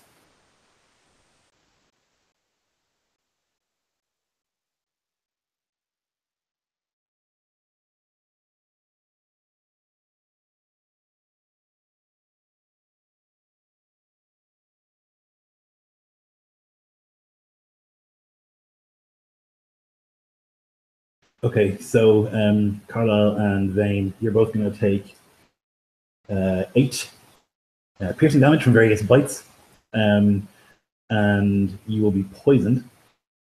The other 2, you will just take the 8 damage and will be poisoned. Yeah, Carver, reaching in through his explorer's supplies and whatever, just kind of will pull out a torch, and he gets that torch going, and then he uses the end of the torch to fire to kind of like just kind of sweep the bugs away. Yeah, you can see that they kind of like begin to part. They like crawl out all over the. I didn't roll for them to do that now. All over the various men behind you, and there's just like this moving carpet of just insects everywhere, and huge ones too. You see like centipedes in here that are like a foot long, just awful monsters, hideous insects crawling, and you can actually hear like the chittering of the millions, billions even of feet against the stone as they like rush to escape the room. And in entering the room, is there anything that I see that I could, like a brazier or any other sconces or anything that I could like light to illuminate the room? There are, yeah. There's like on either side behind the altar, so all the way across the room, there's like 2 braziers that you could like light up. That would be it.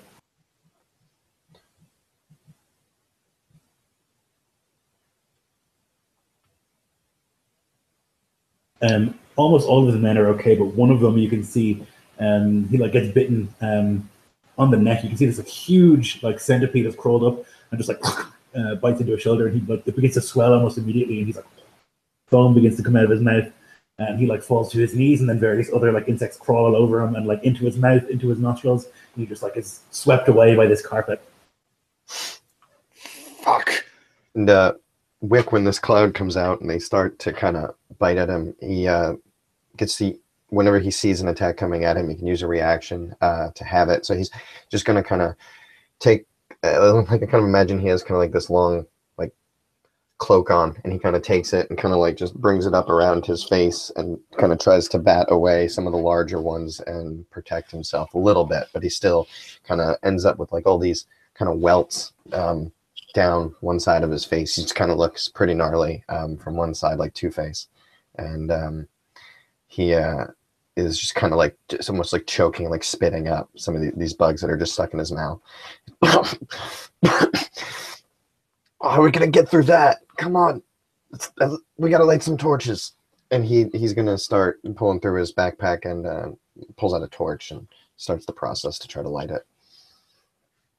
Yeah, it takes about maybe a full minute for all of the insects to like filter out of this place, and you can see they're just like this carpet, just like off into the jungle, almost like keeping together weirdly until it begins to like spread out once they reach the tree line again, and then the room is left basically empty, like the floor is spotless, like smooth sort of flagstones. At the far end, there's like a big stone sort of slab altar, this like stone sort of shaped like a very smooth sort of triangle, very gradual sort of triangle, and on a small sort of table beside it, there's this like exquisitely carved obsidian dagger. It's you better call it a knife, I guess, rather than a dagger. It's not long enough, but it's incredibly well made obsidian. And you would have heard, I guess, stories in history of like the savages using obsidian as weapons. They couldn't make steel like civilized people, but yeah, you can see this masterwork, I guess. The altar itself, there's significant brown stains which you know to be blood. Yeah, so Toothless is gonna immediately just like start actually like almost audibly praying and like doing the gesture, holding the cross firmly in his hand. Like this is very, very, very, very, very not like blasphemous and scary and very unhallowed area, and he's very, very scared of this. So he's gonna kind of pray to keep himself safe. Wick is going to be kind of the guy with the torch kind of going around. He's going to like put it over everything, kind of like revealing the blood, revealing the stone knife. He kind of lifts it up as he's going like a little bit into the room, not too far, and just kind of swings it around in front of him, kind of just illuminating the spaces directly in front of him. And yeah, he just is kind of looking around, and he looks back at the captain and says, "Captain, if there's a woman decked in jewelry, I promise you, you don't want to find her. There won't be anything pretty to look at in a place like this."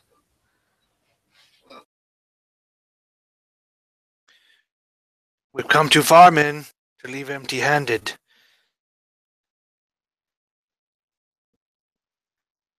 We can't leave unless we find the gold. The captain's made that very clear.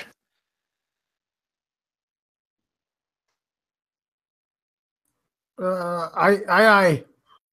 And Toothless kind of just like stumbles forward, just inching at best, like creeping along the stone floor, like tiptoeing almost, and just begins to kind of advance into the room with like one hand on his cutlass, the other hand on his cross. Avery sort of stomps forward. You can hear whatever remaining bugs in the room that are still flushing out crunch underneath his boots as he walks toward this like bloodied altar, and he sees that that blade in your hand. And I mean, he is definitely, you can see that he is scared. You can see that he is panicked, the same as Toothless, but not audibly saying it. He tries very hard to maintain that composure of bravado and pride.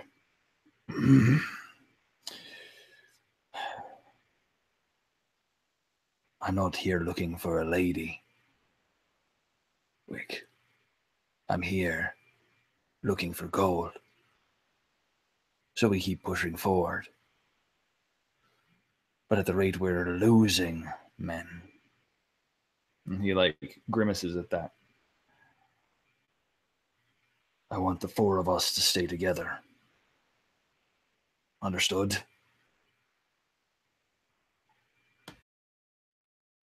Hi, Captain. And Carver steps over to that altar looking at that obsidian knife. And he will look back at the captain. He goes, "Hey, Mr. Silas, his 3 shares, starting with this knife in his belly." And I grab the obsidian blade. I think that And- Toothless would almost like object to you picking up, like, whoa there, kind of, don't touch that. It could be cursed or something.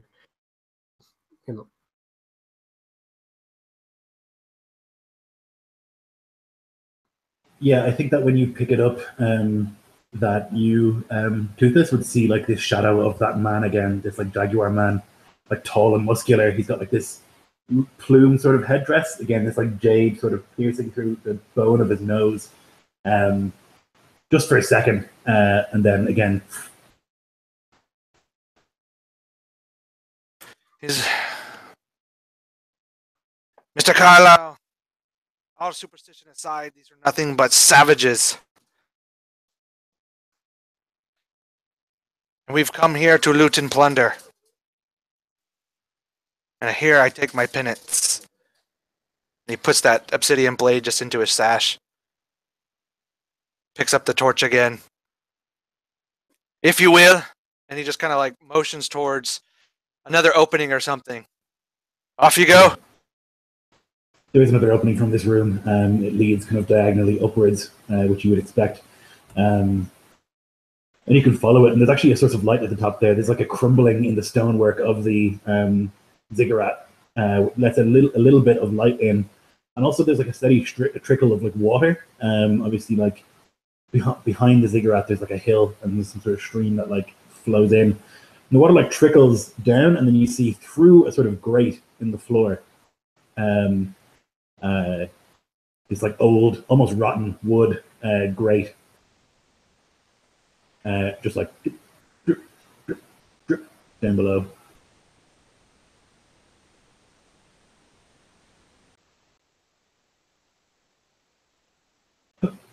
Hello? Hello? Help me! Oh, Jesus, Mary, Mother of God and all the holy saints, help me! There's another man in here. What the fuck would be? Who's there? Heard that too. Help me! Beneath you, help! He Would motions. shine the light just over the grate to illuminate the dark area to see this man's face. Yeah, you would see maybe 10 or so feet down. There's like this gaunt man. He got like a scraggly white beard and white hair, and like leathery skin. And he just looks utterly ragged. You there? How'd you get down there? What happened? The man put me here. The big one.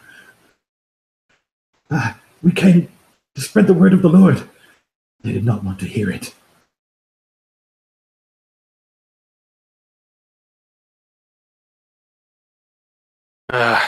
He's a priest. Another bad omen, Captain. You can see like shining the torch down that there's like in his little tiny cell, there's like he's on one side, and then the other side there's just like these cleanly picked like rat bones that have been piled into one corner, which is obviously what he's been living on. Once again, you see that Mad Eye like grimaces and almost seems to like go white knuckle against his cutlass on his side.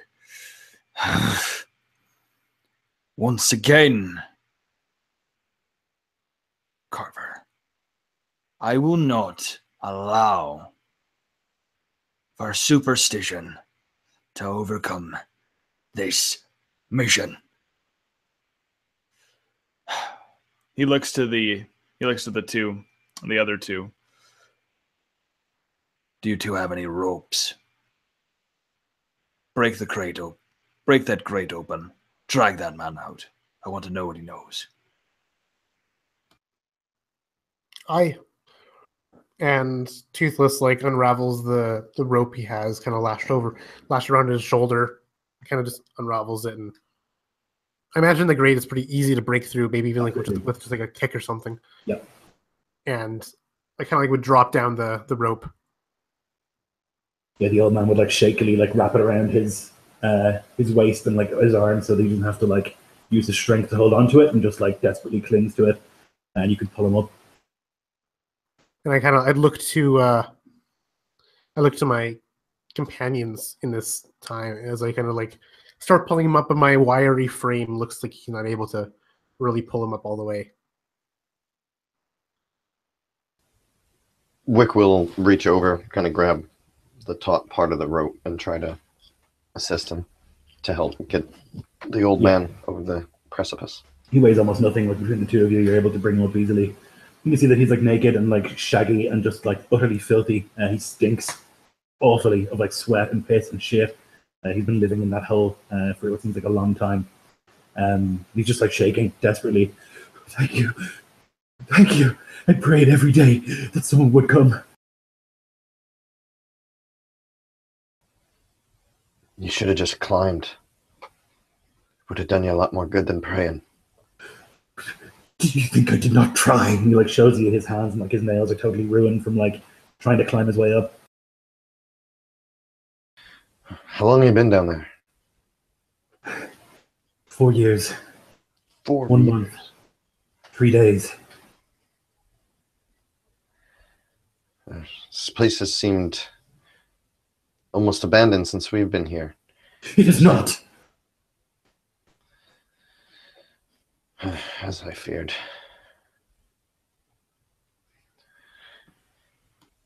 Who is There's this? nothing here for godly men. We must leave immediately. There's only sin. He kind of smacks him across his face. Not super hard. He goes, I never said I was a godly man. I'm not running from sin. We're here for treasure. If this place is not empty, then there is risk, to be sure. But is there any gold? What of this big man that you speak of? I do know that he is a man, a demon made flesh. He speaks and grunts and howls like an animal. But what of the treasure, man? Have you seen any gold? Of course I've seen gold. But is it worth your soul?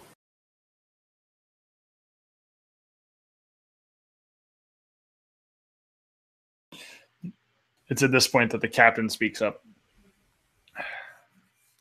Now, men, I know we're all eager to see what this place has to hold. But this poor man has been living on rats and alone for 4 years with nothing but his own sanity to take him. I say we try to oblige him at least. The Lord has kept me sane. Every day I have prayed to him, and he has kept me strong. My faith is iron, and it has kept me sane these long years. Well, I am not mad, sir. I am not mad. I have seen things here. Things you wouldn't believe. Demons. And I am not saying that you aren't right. I'm merely saying that it is our obligation as travelers here to provide you with at least something else other than rat to eat. He looks to Carver or Wick. He says, If either of you brought canteens or even a fine bit, see to it that Mr. What was your Sorry, Ted, you could have me there big time.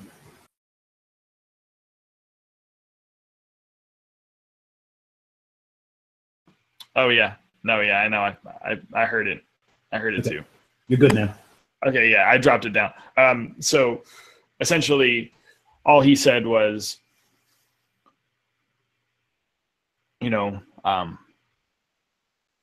Mr. Wick, Mr. Carver, perhaps one of you could show this man some mead, some water, maybe a bit of dried meats. Once he gets a little bit of food in his belly, maybe he'll be able to talk without feeling so scared.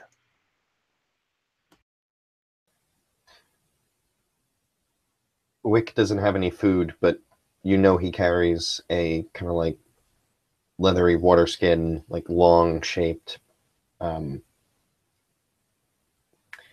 water sack sort of thing, but he always keeps some form of alcohol in it. So he swings that over his head and kind of shoves it at the priest.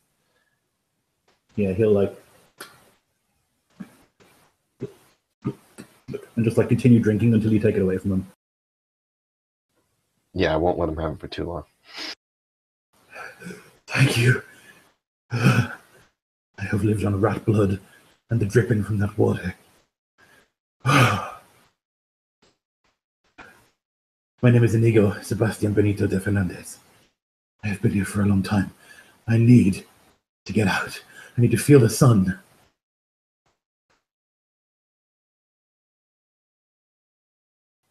We're not going anywhere until we get our gold. Show us where the gold is, and we'll be more than happy to show you out. Go up.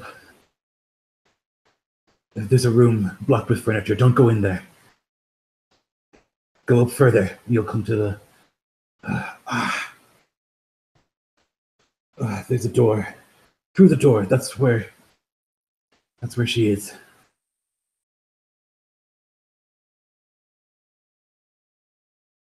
upon hearing that, a small grin comes over the captain's face. Where she is, hey? You see, boys, you do a nice deed, You get nice things in return. very well, Mr. Fernandez. I shall see to it that you are protected. Now, Obviously, I would let you leave and let you go out there. But according to my men and our situation as it seems fit, there were a slew full of traps out there that we narrowly avoided, and you do not look like you are in any fashion to avoid said traps. I would sooner take my chances with any number of traps, sir, than go any further into this dread place.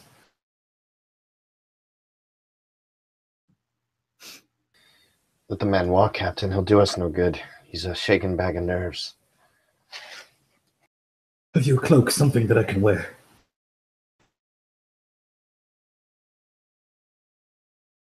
The captain pulls off or pulls out of his satchel a like an old raggedy pair of commoner's clothes, and he like chucks them at him.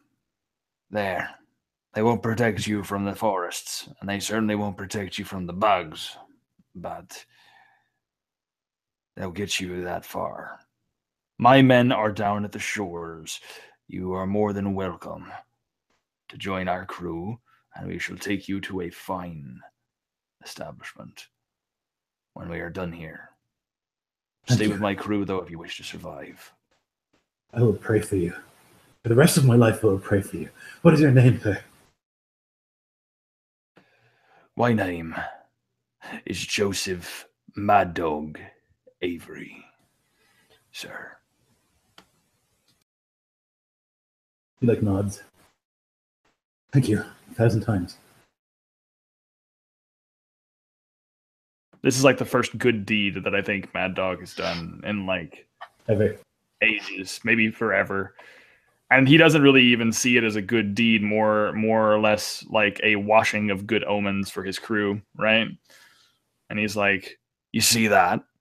You see that, boys? We saved a priest. By all standards, that now means that the rest of our mission shall be blessed by the holy light itself. There will be gold in our eyes by the end of this night.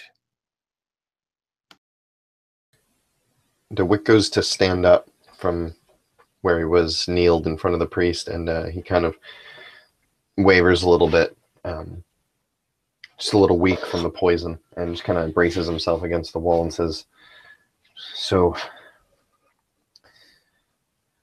go on then, man. Get out of here. And then he looks at the captain. Are we to dive in? And he kind of shakes his head because he knew the moment the priest said he had seen gold, that was it. Captain wasn't going to let this go.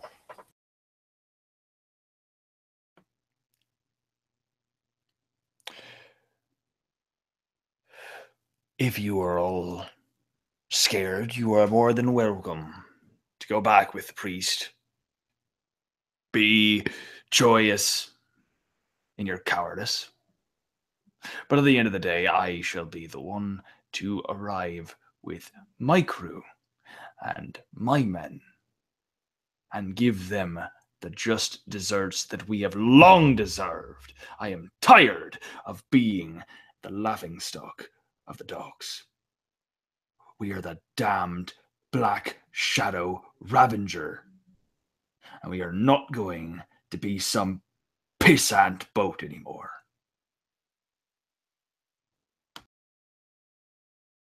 Yeah, Toothless kind of looks to the priest who's walking off, and then looks, ahead.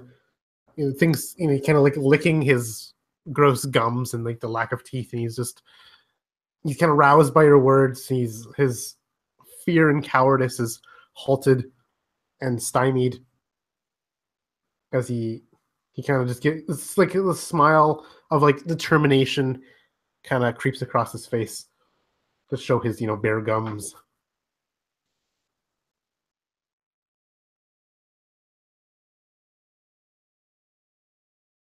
has the priest left the room yet? Yeah, the second you gave him like clothes, he like pulled them on and then began running. Okay. I was gonna see if maybe he could cure our bitten friends, but I totally forgot about that as he was running. As we sort of gather and rouse to a group again, I imagine that Captain would then go and look about the room. And what does he see? How many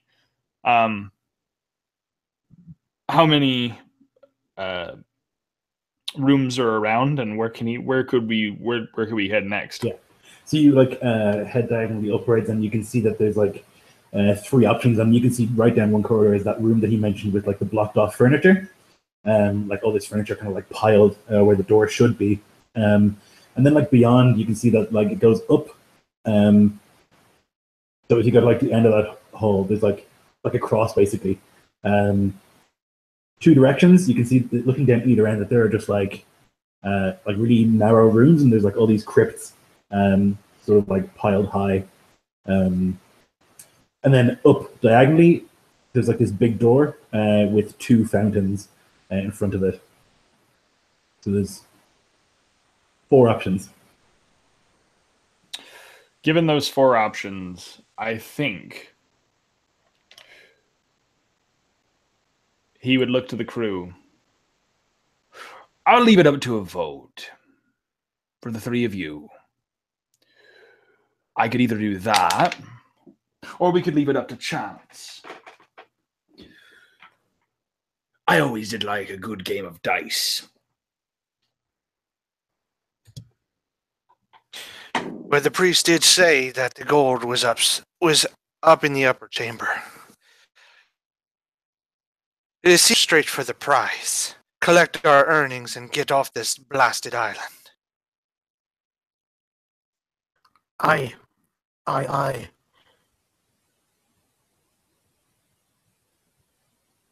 I see. And what of you, Wick? What do you say? If it's gold that we came here for, then it's gold that we should go for. I say we get it and go. Superstitiously, he rolls this sort of compass in his fingertips for a minute. He says, Fine. I like that. Yes. We'll finally get a chance to see this woman of gold and jewels. Very well, men. Upstairs. But if we run into trouble, if we have problems, we fall back to one of the other rooms. We don't let them take us by surprise. Aye. The couple of us could hold a room for some time. I agree. The one with all the furniture, I suppose. You begin to make your way up that incline towards this ornate door. There's a carving again, like you saw, although not as sort of covered in moss as you saw at the beginning, of this woman. She's got her arms spread wide. It's halo of feathers, wings, and a serpentine lower half. On each side of the door, there's a little sort of fountain, and there is a statue of a child, almost like a cherub, and it seems to be vomiting water into this fountain. And at the bottom of each of those fountains, there's a golden coin.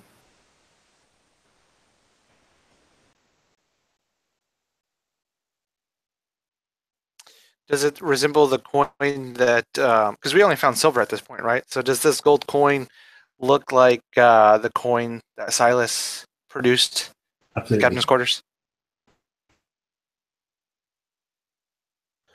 I imagine that Toothless just begins to reach into one of the pools, and he'd do that I imagine almost cinematically, slow enough that someone could stop him if they really wanted him to. Otherwise, he just kind of go in and snatch in and grab the coin. So, anyone stopping him? No, okay, cool. I'm gonna reach in. I'm gonna snatch the coin from the water.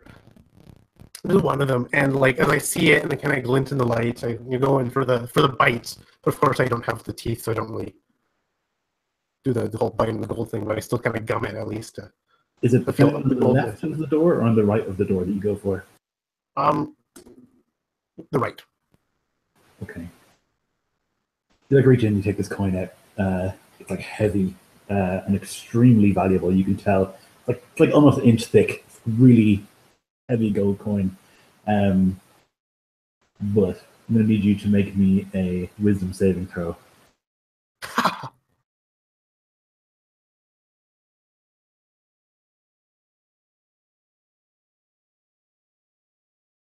Okay. You are suddenly racked with pain. It's like awful. Your hand like rips tight around the coin. You're like unable to let it go, and there's just like the agony that courses through you.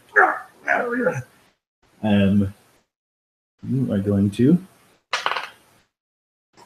You're going to lose 3 from your dexterity score as you just like fall to your knees, and you can feel like your hands kind of like your fingers bend at like unnatural sort of angles for a moment, and like your toes as well. All your muscles like contracting and like awful. And you guys can see this. He's just like on the floor, like wriggling. Yeah, I would catch Carlisle and be like, "Dabbin, man, what's wrong?" And just like try to like just hold him as he's like, having this epidemic afflict his body. Almost like rigor mortis setting into his limbs. I mean, it's like a combination of lockjaw and everything. Like my eyes are bulging; they're like staring into you. These beady eyes, and he's just like clenching his jaw. He can't even talk. His muscles are spasming through his whole body. He's like, as he just like firmly gripping this coin. You see like the white knuckles of his fingers and knuckles as he's just gripping tight on this coin. Imagine it may even be bending a little bit under my grasp, but I don't know. Maybe it's not. But just there's these eyes of like worry and fear and like, oh God, help me, please, kind of eyes are just like staring at you. Oh fuck, he's possessed. This is the first time you've probably seen Mad Eye actually concerned and actually like shocked and scared. He's been very suspicious and very like cautious to a certain degree, as all pirates are. But this moment proves that there is something more and there is something darker. And there was a moment where he was going to go for the coin, and then he sees his friend like on the ground, and this is a part of his crew, and he can't like, especially with Toothless, the men that were the closest to him and his crew, he can't bear to watch him be in suffering, and he doesn't really know how to fix it. His first instinct, though, is to amputate.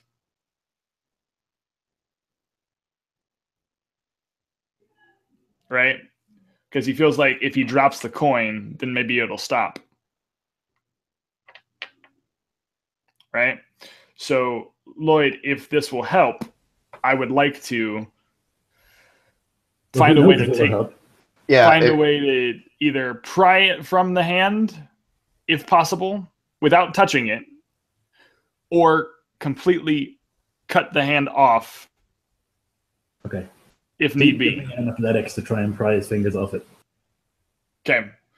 So you see that he pulls out two of these like fighter's gloves just to be certain, because he's not sure if it's skin contact on the whatever it is. He pulls out 2 of these gloves and he puts them on his hands, and then he goes to grab and pry the coin, like pry the fingers away from the coin without touching the coin. Fingers away. Oh my God, that's a nat 20. Yes. Yes. Okay, so what's your total? It's above 23, right? Total is going to be 27. Okay, yeah. So you can feel just a death grip, this like strength that you would never be able to muster naturally, you know, like every muscle working beyond your actual capacity. But you can like manage to, like, with your own insane strength, just like pry the fingers loose, and you can hear suddenly just like dum dum dum, and like it bounces once, twice, and the third bounce is like higher than the other two, and it goes back into the pool.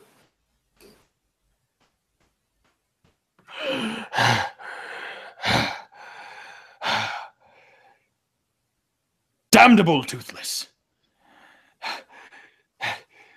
You. Oh my God.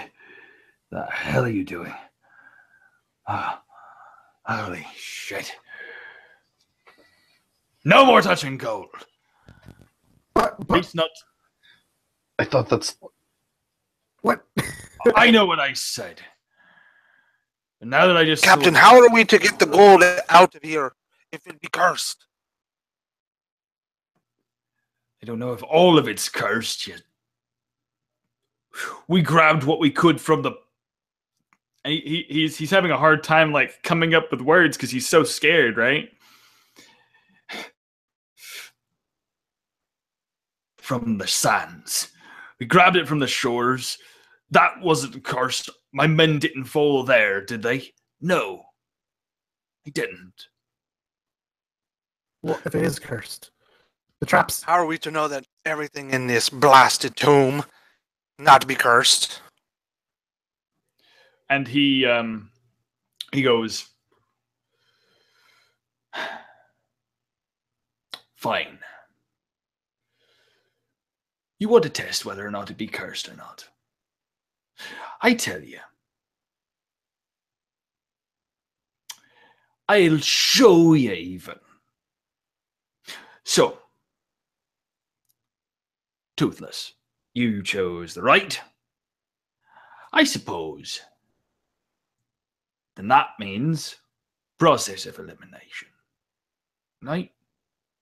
That means that the left should be a normal coin.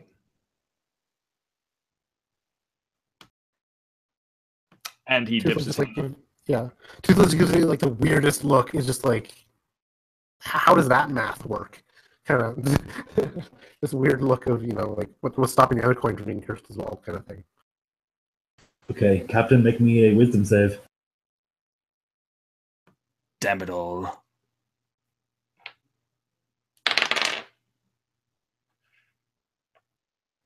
Okay, so I got a 19. Okay, so you like reach for the coin, you're trying to pull it out, and you can't. It's like stuck to the bottom of the thing. It like feels heavier than it should be, you know, and you're like trying to lift it, and you just have this moment of like, this is not the right call. And you like try to pry for a second, you can feel like fingers tightening, and you just like let it go, and like pull your hand out of the water. I'm now like embarrassed because he tried to make this like very boastful statement that like obviously if that one coin is cursed, then the other one shouldn't be, right? He like has this like begrudging scowl across his face. Shit. so that didn't work, huh? Fuck off. Let's press on. Sodding fucking magic spell bastards. And with the captain's order to press on, and Wick's snide comment, Carver with the basket of his cutlass just kind of like pushes you in the back with it towards the ornate door.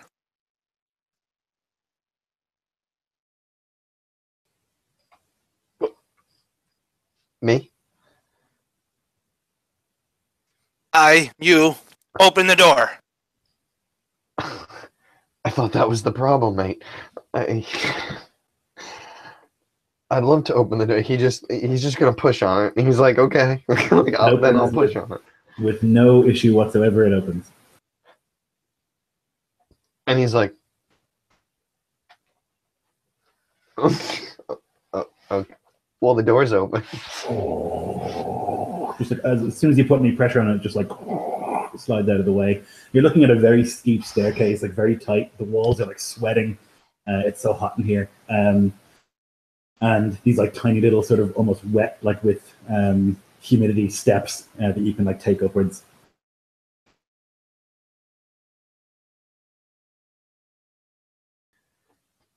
Well, after you. He's like, I opened the door, so lead on. And he kind of gestures forward.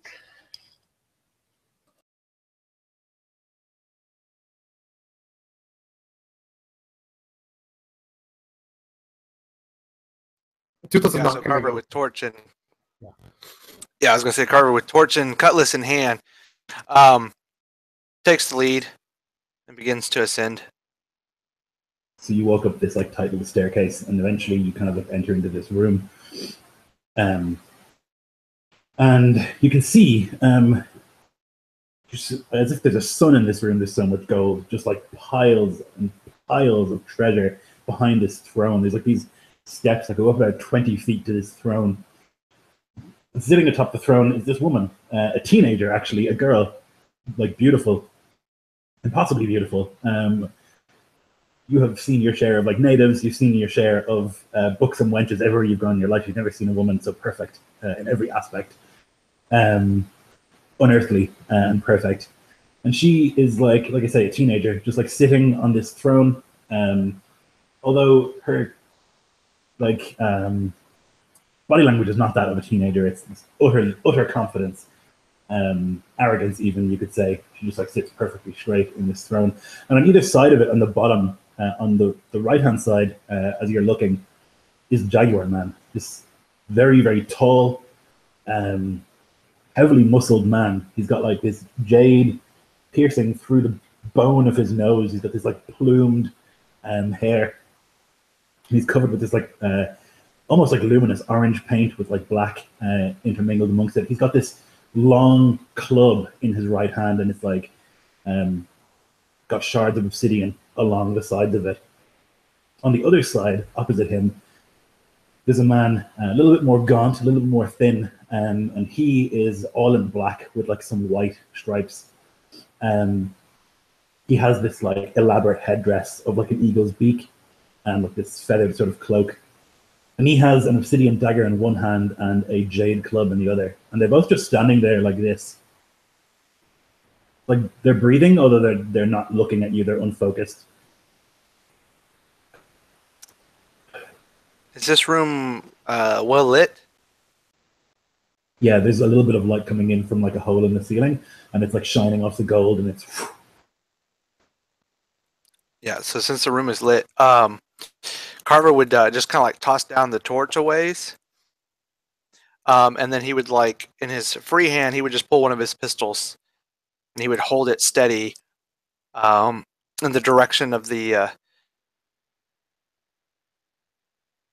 girl and the two natives. Wait for his companions to follow behind. You're not him, she says. Him who? He said he would come back. He promised me. Could I roll an intelligence check before saying anything? Yes. Okay, so it's a 16 on the die.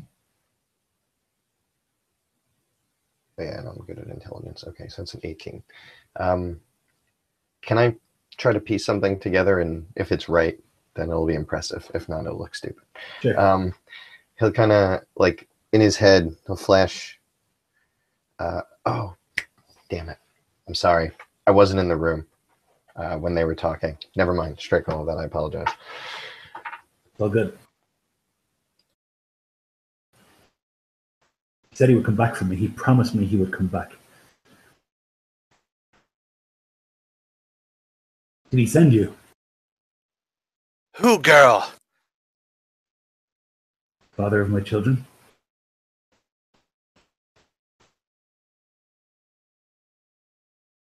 I not know who this you speak of. We've come here for the gold, and we aim to take it.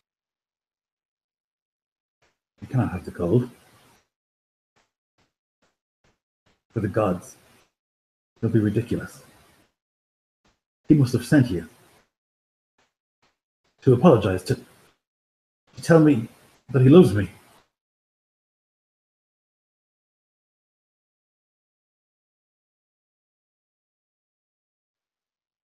Yeah, with that, he just kind of like pulls the hammer back on the flintlock pistol with that audible click. We come here to take the gold, and that is what we're doing.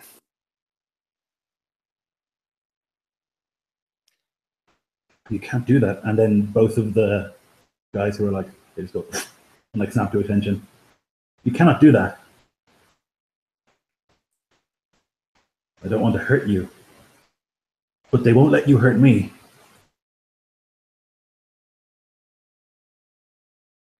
And he just shakes his head and he's like, damn you all to hell. And he just pulls the trigger on the flintlock at the most intimidating of the three, which would be the Jaguar man. Sure. So you can make that attack and then dice spill out of your various pockets in your own initiative. Wick is like pissing his pants, and he's just like, no.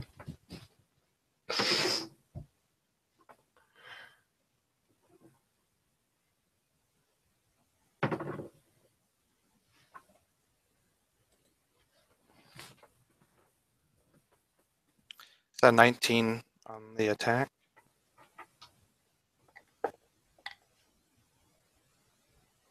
Sorry, 19 hits. Okay. So that's 13 damage with the pistol. And since I have extra attack, he just drops that pistol and grabs the other pistol out of his sash and fires again. 17, 18, 19 again. Ooh, max on that one. 14, 18 piercing on the second shot.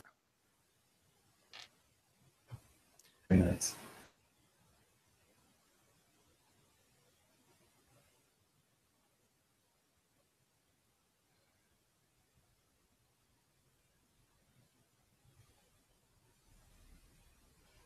And your initiative as well, Alan, read chance. Yeah, I got it in there. Rolled low.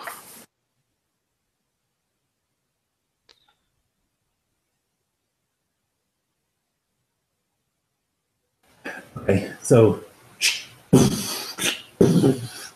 2 shots ring out, and both just catch this Jaguar man like one in each shoulder. He almost like he does take a step back. He almost falls to one knee, but then like the last second, like shakes his head. This like plumed mane behind him, just like shaking, and you can see that there's like beautiful colors in there, like almost like a rainbow that's been woven together, and there's like feathers tied in there, and even jewelry you can see. And it makes this sort of like shing, shing, shing noise before his like eyes like snap on you. And he's going to bound forward and try and chop your head off with his maca whittle. As Jaguar men do. As they do, yeah. Okay. So you did put your ACD in here somewhere. Great. Okay. Only 2 hits from the Jaguar man.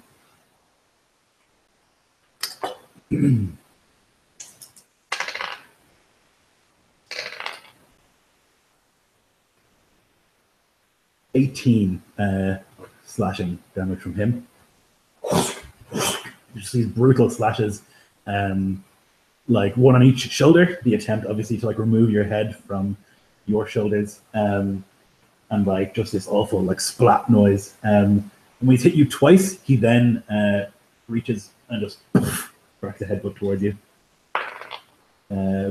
But you're already kind of like stumbling back from the blow and doesn't quite connect. So that's the Jaguar. Right, so since he missed with his last attack, I'm going to go ahead and use my reaction. Yep. Spin one of my superiority dice and do a riposte with my Sure. cutlass.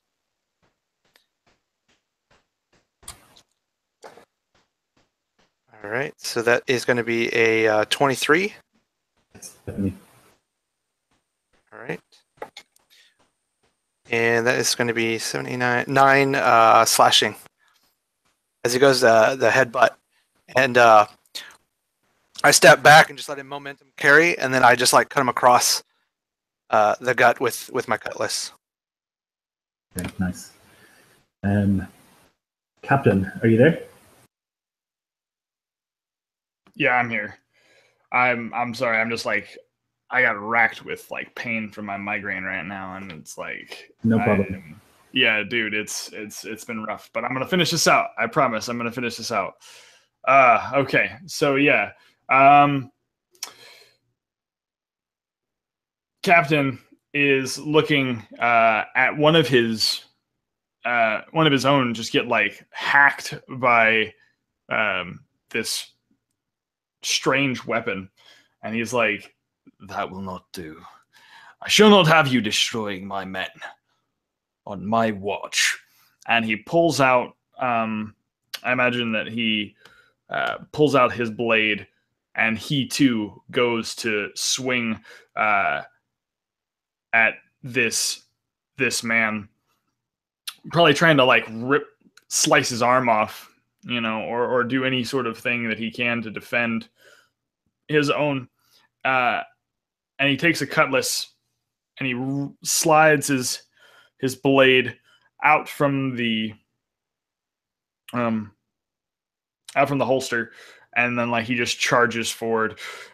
And I'm gonna say that it is in rage, and I'll go ahead and roll for attack. And let's see, that's so 23 to hit. Absolutely. All right, so cool. Then we're looking at with a D8 plus 3, so 2 plus. Okay, so it's the roll plus your strength plus the modifier plus the rage damage, right?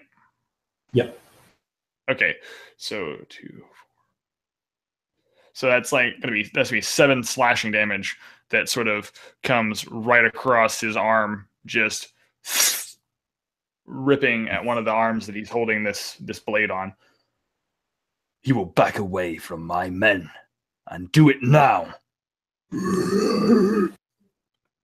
As he slices once, he goes again, and he slices again. He slices in, he slices again. He gets another pretty hefty strike for a 21 to hit. Yep. And then that is going to be 12 damage, slicing against another slice to the ribs this time. And since he is raging, he's going to get another strike from his relentless attack. And I will go ahead and say that. Oh, yeah, that's going to be cool, dude. So he's going to basically get these 3 strikes in. 1, 2, 3. And that'll be another 10 damage on the third strike. Because I rolled a 15 and plus 7, so that should be another 20. Yeah, you're good. It's actually in the 15. Yep. Nice. So 3 big strikes from the captain with the cavalry saber. And you can see like there's blood spraying from this man. He is alive, seemingly. Although what he is unclear. He remains standing at the end of that onslaught. The eagle, who's like on the other side, this like guy in black and white paint, he like watches carefully, and he like approaches, sort of like ape-like in his movements, and he's going to then leap up in the air and like with both weapons strike towards Mr. Carver.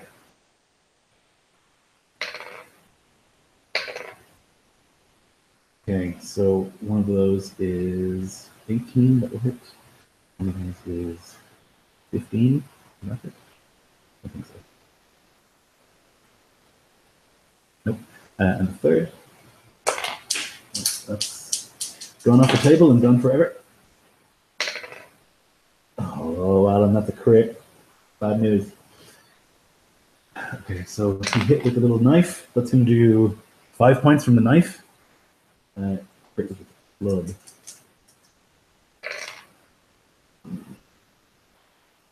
Gonna be 14 from the club for the crit, and then because it's a Jarl game, I'm gonna roll a table and see what happens.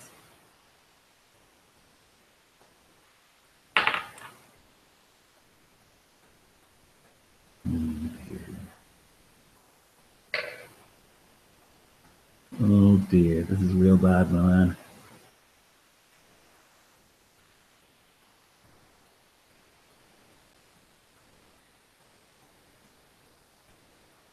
Oh, okay. All right. So he leaps forward and like slashes at your arm, which you like bring up to parry his major strike, and you like hits you in the arm. And as you kind of like there's a momentary open, and then this club just upward strike. It slams into your cheek, seems to like smash your sinus, and rips into the bony orbit around the eye, destroying it. So you lose an eye, and then potentially infection and stuff afterwards. But for now, it's just whack, and you can hear the rest of you just like awful crunch. And as he like turns back around, you can see that there is no eye, and most of his like this side of his face has just been removed by the club. That's fucking grim. All right, Toothless. And wait, how much? So I got 5 damage from the dagger, but how much was from the club? 14. Okay, got it. Toothless sees Carver being just assaulted by these 2 large, imposing figures. He's going to kind of like leap out from behind, kind of doing a little bit of a tumble. Kind of as he's doing so, drawing out his pistol, and he gets a vantage point using his cunning action as a rogue to find a spot where the Jaguar isn't defending himself well, and essentially going to channel the sneak attack ability of the rogue. And I got a 17 to hit on the flintlock, and I do a whopping. Man, I like doing math here. 25 points of piercing damage with that gun. They kind of shooting just almost like point blank, like right near his like rib cage or something. It's right in the side of the head. He's like not looking. He's like concerned with the various enemies around him, and you're able to like literally walk up behind him and just like point the gun to the back of his head. And no matter what this thing is, it's not going to survive that. The flintlock, the exit wound is grotesque. There's this huge just hole blown out of the front of this guy's face. And like as I see the gore kind of fly from this guy, from the Jaguar, I see on the other side of him Carver just like obliterated on the left, the left half of his face over. And like if I wasn't, queasy from the bugs from earlier, I certainly am now. That's what I kind of admitted. No problem. Vane. So when this all started happening, he's going to just glance around real quick. Does he see anything, just various things in the room, or is it like a wide open room? So it's kind of, it's like a throne room, right? There's like this area leading up to the throne, and there's this long staircase goes about 20 feet up to where the girl is sitting. And behind it, like piled all around, is just treasure. There's maybe 20 feet of like stacked up golden treasure there. Other than that, it's just like this open area in the front. Okay, nowhere to hide. Because he's seeing that the face just kind of like scrape away. He just says, "Oh shit!" And he is going to try to. He's going to try to move off to the side. He was going to try to hide, but instead he's just going to basically try to get as far as he can and kind of pull out shakily his musket and point it. I'm sorry, which one's left? The Jaguar or the Eagle? The Eagle. The Eagle. So he's going to point it at the Eagle, and he's going to attack. And he has disadvantage, so that's going to be a 15. Sorry, I forget the AC on that one. It's up His is Oh, no. 17. 17. Say, fuck!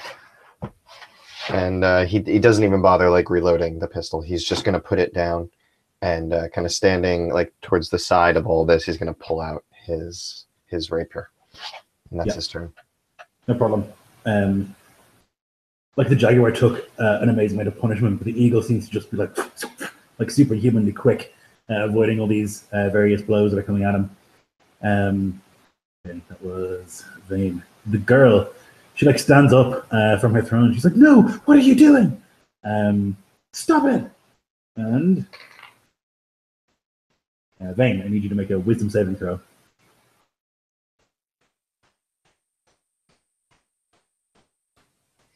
As 15. Okay. You stop entirely. Every part of you stops. You're not even blinking anymore. Just like stood perfectly still. You're paralyzed. You can make a save at the end of each of your turns. And you can see that she's like crying. She's like devastated at this. Like she obviously loved that jaguar man in some weird way, and she's like devastated. Okay, Carver. Yeah, I got your stuff. That I was ahead. He failed his wisdom save. Okay, so yeah, I imagine. He's like sitting there, like holding with his free hand, holding the side of his face as just all this blood is dripping out, and he obviously he can't see anything out of his left peripheral vision there, and he just like gets up the gumption, like it's fight or flight survival mode. So I'm gonna spend a second win, get back some of that HP, and then that guttural fighter instinct. He then unsheathes his second cutlass, and he goes to swipe at the eagle and misses the first one, and the second one he just menacingly chops down into him. So since he failed his wisdom save, he is frightened of me until the end of my next turn. Perfect. Which means he has to run away from me. Yeah. And he can't approach me. So, yeah. Okay, rad. Yeah, so they just heavy hit, and the eagle looks somewhat worried. The jaguar is dead. He's twitching on the ground. That's it for him. Captain, hit, and oh yeah, so 3 hits. Yeah, so you got it. This is on the eagle, I assume. Yeah, because it is dead. Yeah. So I imagine that he probably sees Vane get like held in this moment, right? Yeah. And all of this going on, and I imagine like the two attacks are going to go toward the eagle, but then one of them is going to be an attack toward the witch, or in his eyes, the witch, because if whatever he thinks that she is the cause of why he's standing still like this, obviously, and so like he is going to try to either draw her attention or attack her like just straight on and try to have her lose her focus so that it'll bring him out of that. Okay, no problem. So you definitely hit the. So you want to use 2 attacks on the. 2 attacks on the attacks on the eagle, and then 1 attack on the witch to try to break her focus. For sure. So I will. So then 14. So that's the DC of the concentration. She bottles it amazingly. So you like slash, I think, running past the eagle, like, and then you start sprinting toward this girl, and you just like hit her with like the basket of the rapier, just a crack in the nose, and she like, and she drops her spell, and you, Vane, feel your functions again.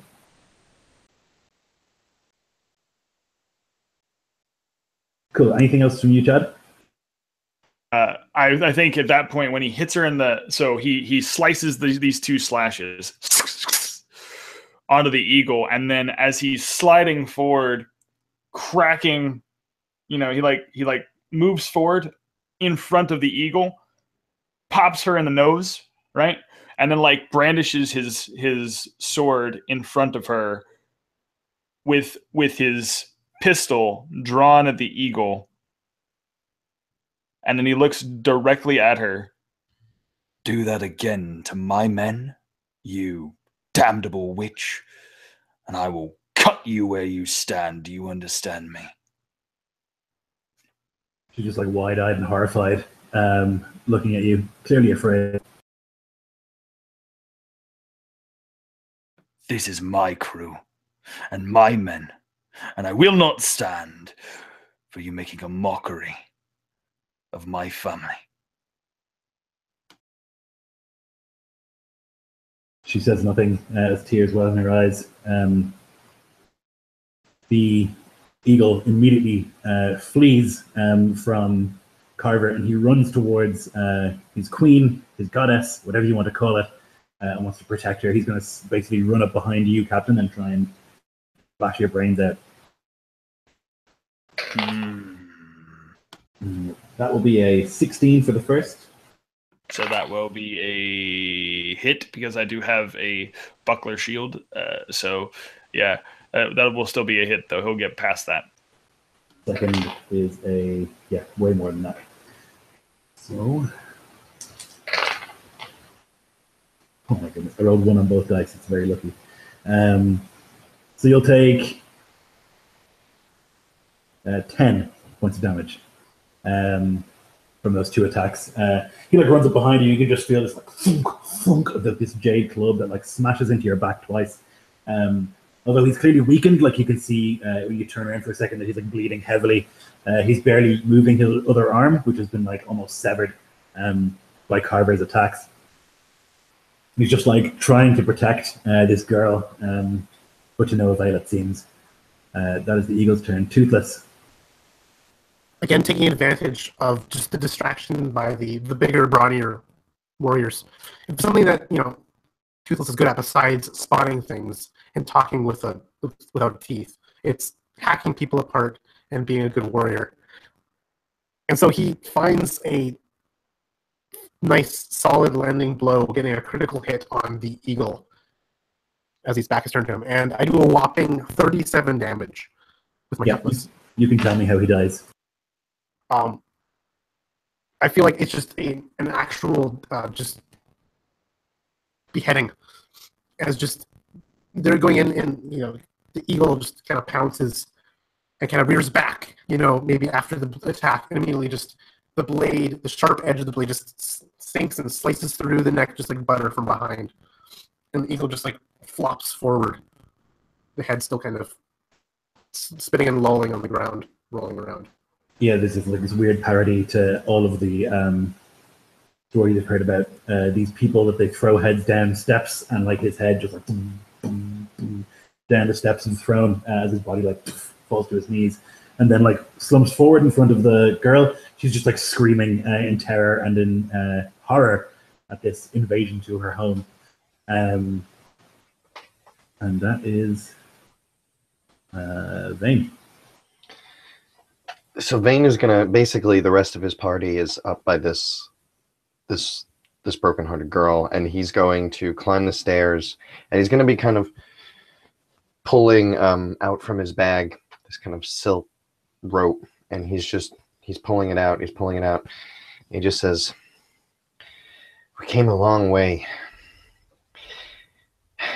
and he kind of looks over, and not all of us are still in the same condition we were when we came in. I'd love to kill this whatever this is. But she says she has a husband out there. I say we find out if we can get him to pay for her. And he starts to basically look around. He's like, let's tie her up, boys. Bring her back to the ship.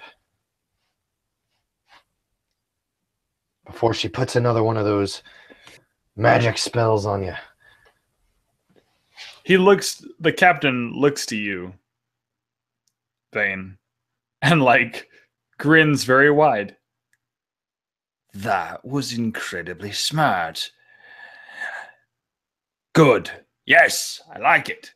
And he like holds the blade in front of her, and he realizes how young she is, right? Like seeing this this young girl.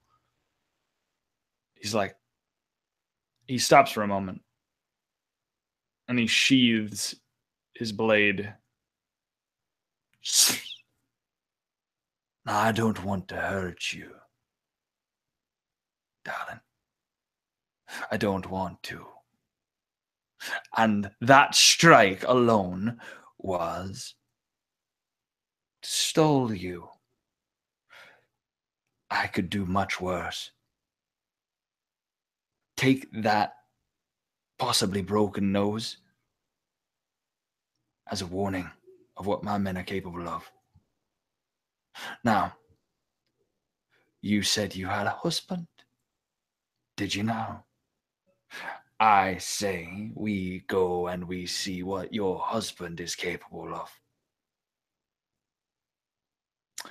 My husband is the Lord of the Sky, the God of Thunder. And he laughs at this because he is while he's been very superstitious, he laughs at the idea of other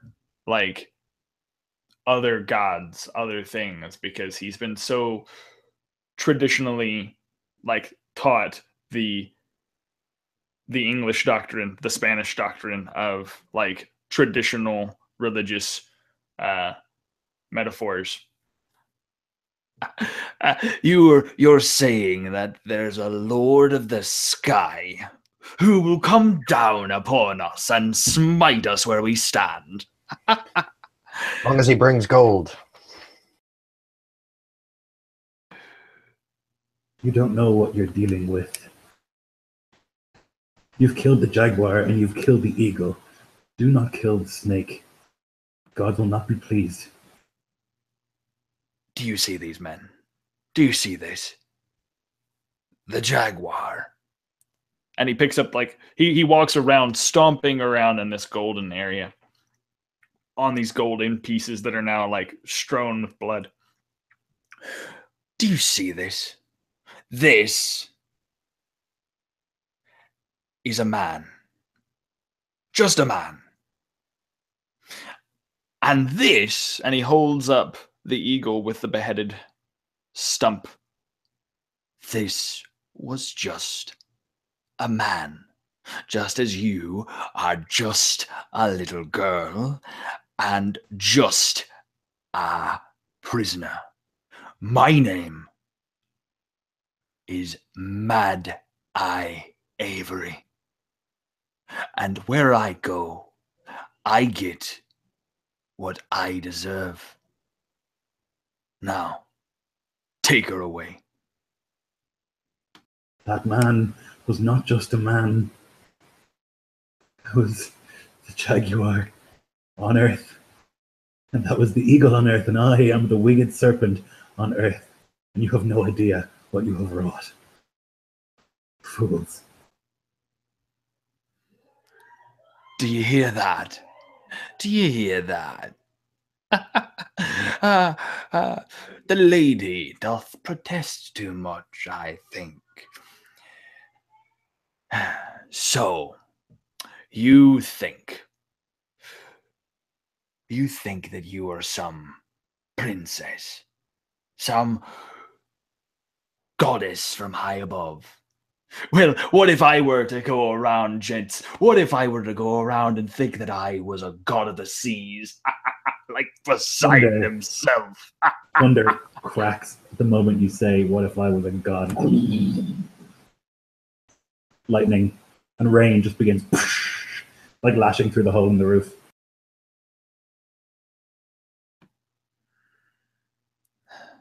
See Carver, he tears a sleeve from his shirt and just kind of wraps it, cover that wound across his face, best he can, and then he just puts his hat back on.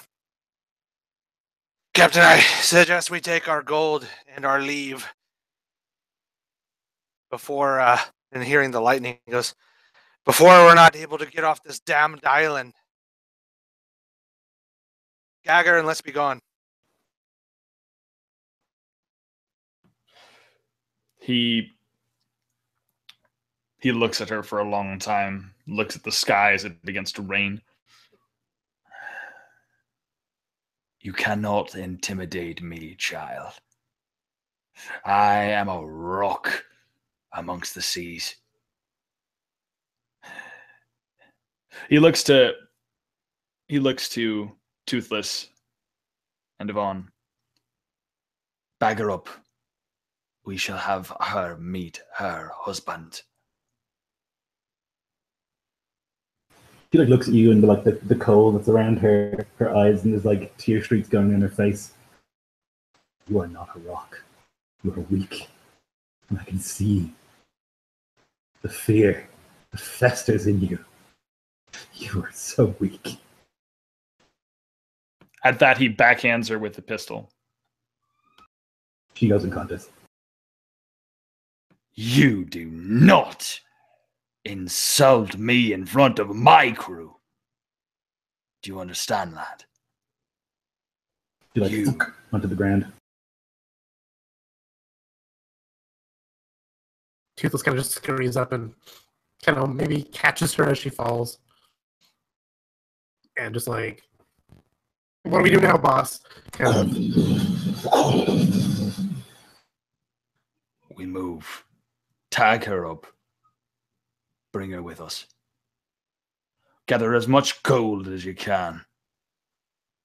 And I imagine that that's exactly what he is setting to do. He is becoming greedy. He is becoming like, this is what he set out to do. This is what he set out to do, is to prove that old man in the bar wrong, that this was just a superstition, that this is just a girl, that this is just some like wise tale told wrong, and that like there's no such thing as a haunted like island. There's no such thing as this. I'm going to prove this by bringing them back sacks and sacks of gold, as much as I can carry. And so he kind of like has all the men that are still alive, any of them that are still around. He has all of them gather up as much gold as possible. He too has like a satchel of gold along the side of his shoulder. He lashes it up, and I believe he begins to sort of try to lead the way outward. Yeah, you can like drag clunk, clunk, clunk, clunk, down the steps all this gold and the body of this girl out of the temple and back into that clearing. It's lashing rain, sheets of rain, the kind of rain you only ever see in movies about New York, just like non-stop, insane rain. And you're like walking through the jungle again, like past all those traps. And you can see when you get to the beach, those men do not look well. In fact, they have all been separated from their heads. And they're like laid out neatly, all 10 of them. And there's like a hole in each of their chests where a heart has been removed. The ship is still there. Yeah, Carver at this point, I mean, like he sees the men, but he's not wasting any time. Like he just throws several sacks of gold that he was carrying into the boat, and then he begins to just like push the boat into the water. He's like, "Come on, men, hurry!" Yeah, the remaining men like leap into the boat with you, just like so eager to get the hell off this island. They're like pushing it into the water. There's a moment where the captain like freezes upon seeing this thing. Upon seeing this visage of like men just strewn out in front of him, holes in their chest. Hold on. Yeah, and as they're all sort of running forward to like throw bags and stuff into different boats, you see him stand there. He stops. He wants to be a leader, but he just stops abruptly. The lightning cracks from a moment, and you can see like in the tree line all these faces, 5, 10, 50, 100 jaguars, all these animals, predatory cats, just for a second illuminated. Toothless gives a prayer on his, holding his little cross on his chain as he's dragging this girl in the sand. she's been bound by the rope, around her mouth and around her hands and feet and such. Just like pulling in, and they can kind of like lift her up and drop her in a little rowboat, and as they hop in as well, and you get the little sacks of gold and such. And I'm just, eagerly getting people to hop in this rowboat with me to get the hell off this island. Is there still silver in each of the boats? Yes. Yeah, so Wick is gonna try to go to a different boat, then Carver, and put his gold in there and start pushing that one out into the water as well. Yeah, 2 of the remaining men will go with you and push that one out, and you can all kind of just like desperately row your way out to the ship, and like ropes are let down, and you're able to come aboard. And I imagine it's just like, get us the fuck out of here, as like sails are set, and there's just like non-stop thunder and like lightning. Every time lightning flashes, you can see like faces in the woods. You see like these huge shapes in the clouds of like jaguars, eagles, serpents. And whether you're imagining it or if it's really there, it's impossible to tell. You get the ship underway and out to the ocean. Do you make it home? I think that's where we'll leave it. Who knows what happens? But I think it's better to leave it there. So I hope that you guys enjoyed that. I hope that you guys enjoyed watching that. If you did, I'm going to end the broadcast.